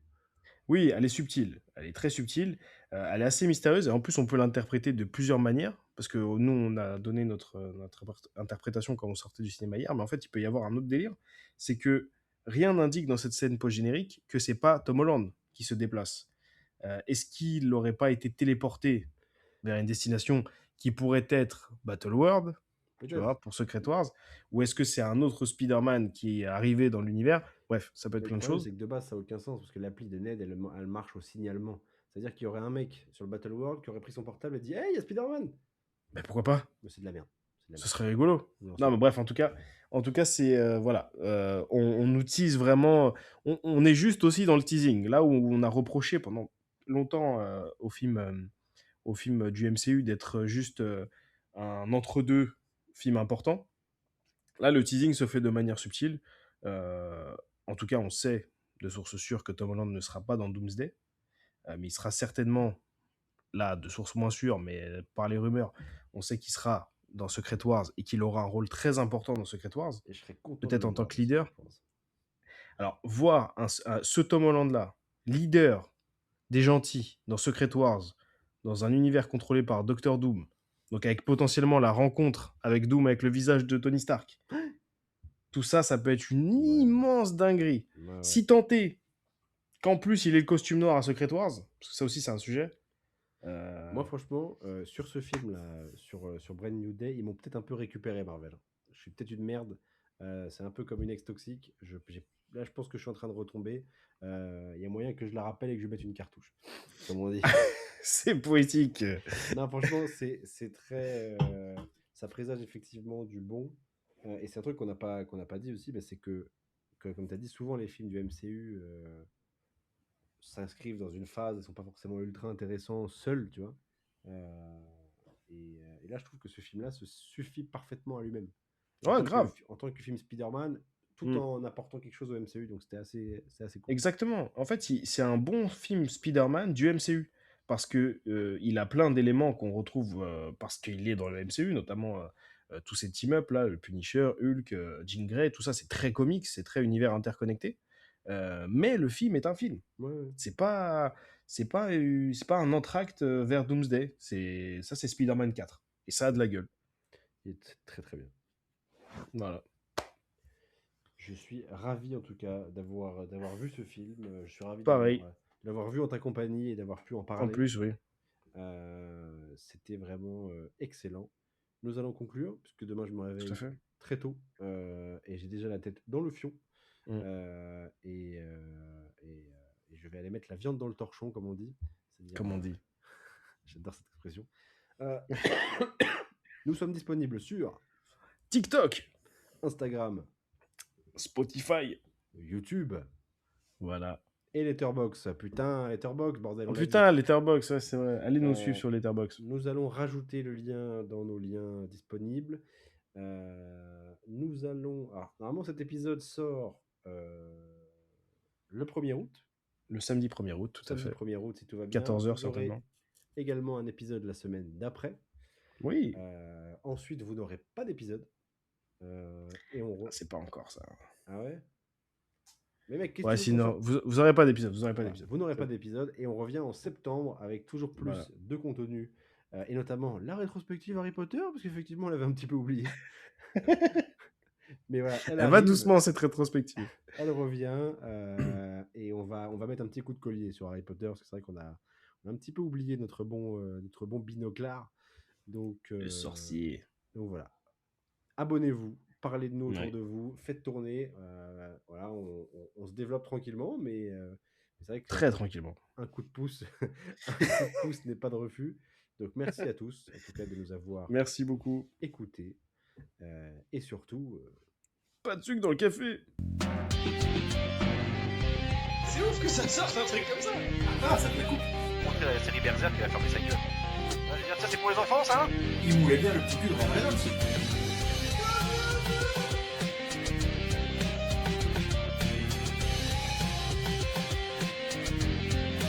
T'as besoin des darons.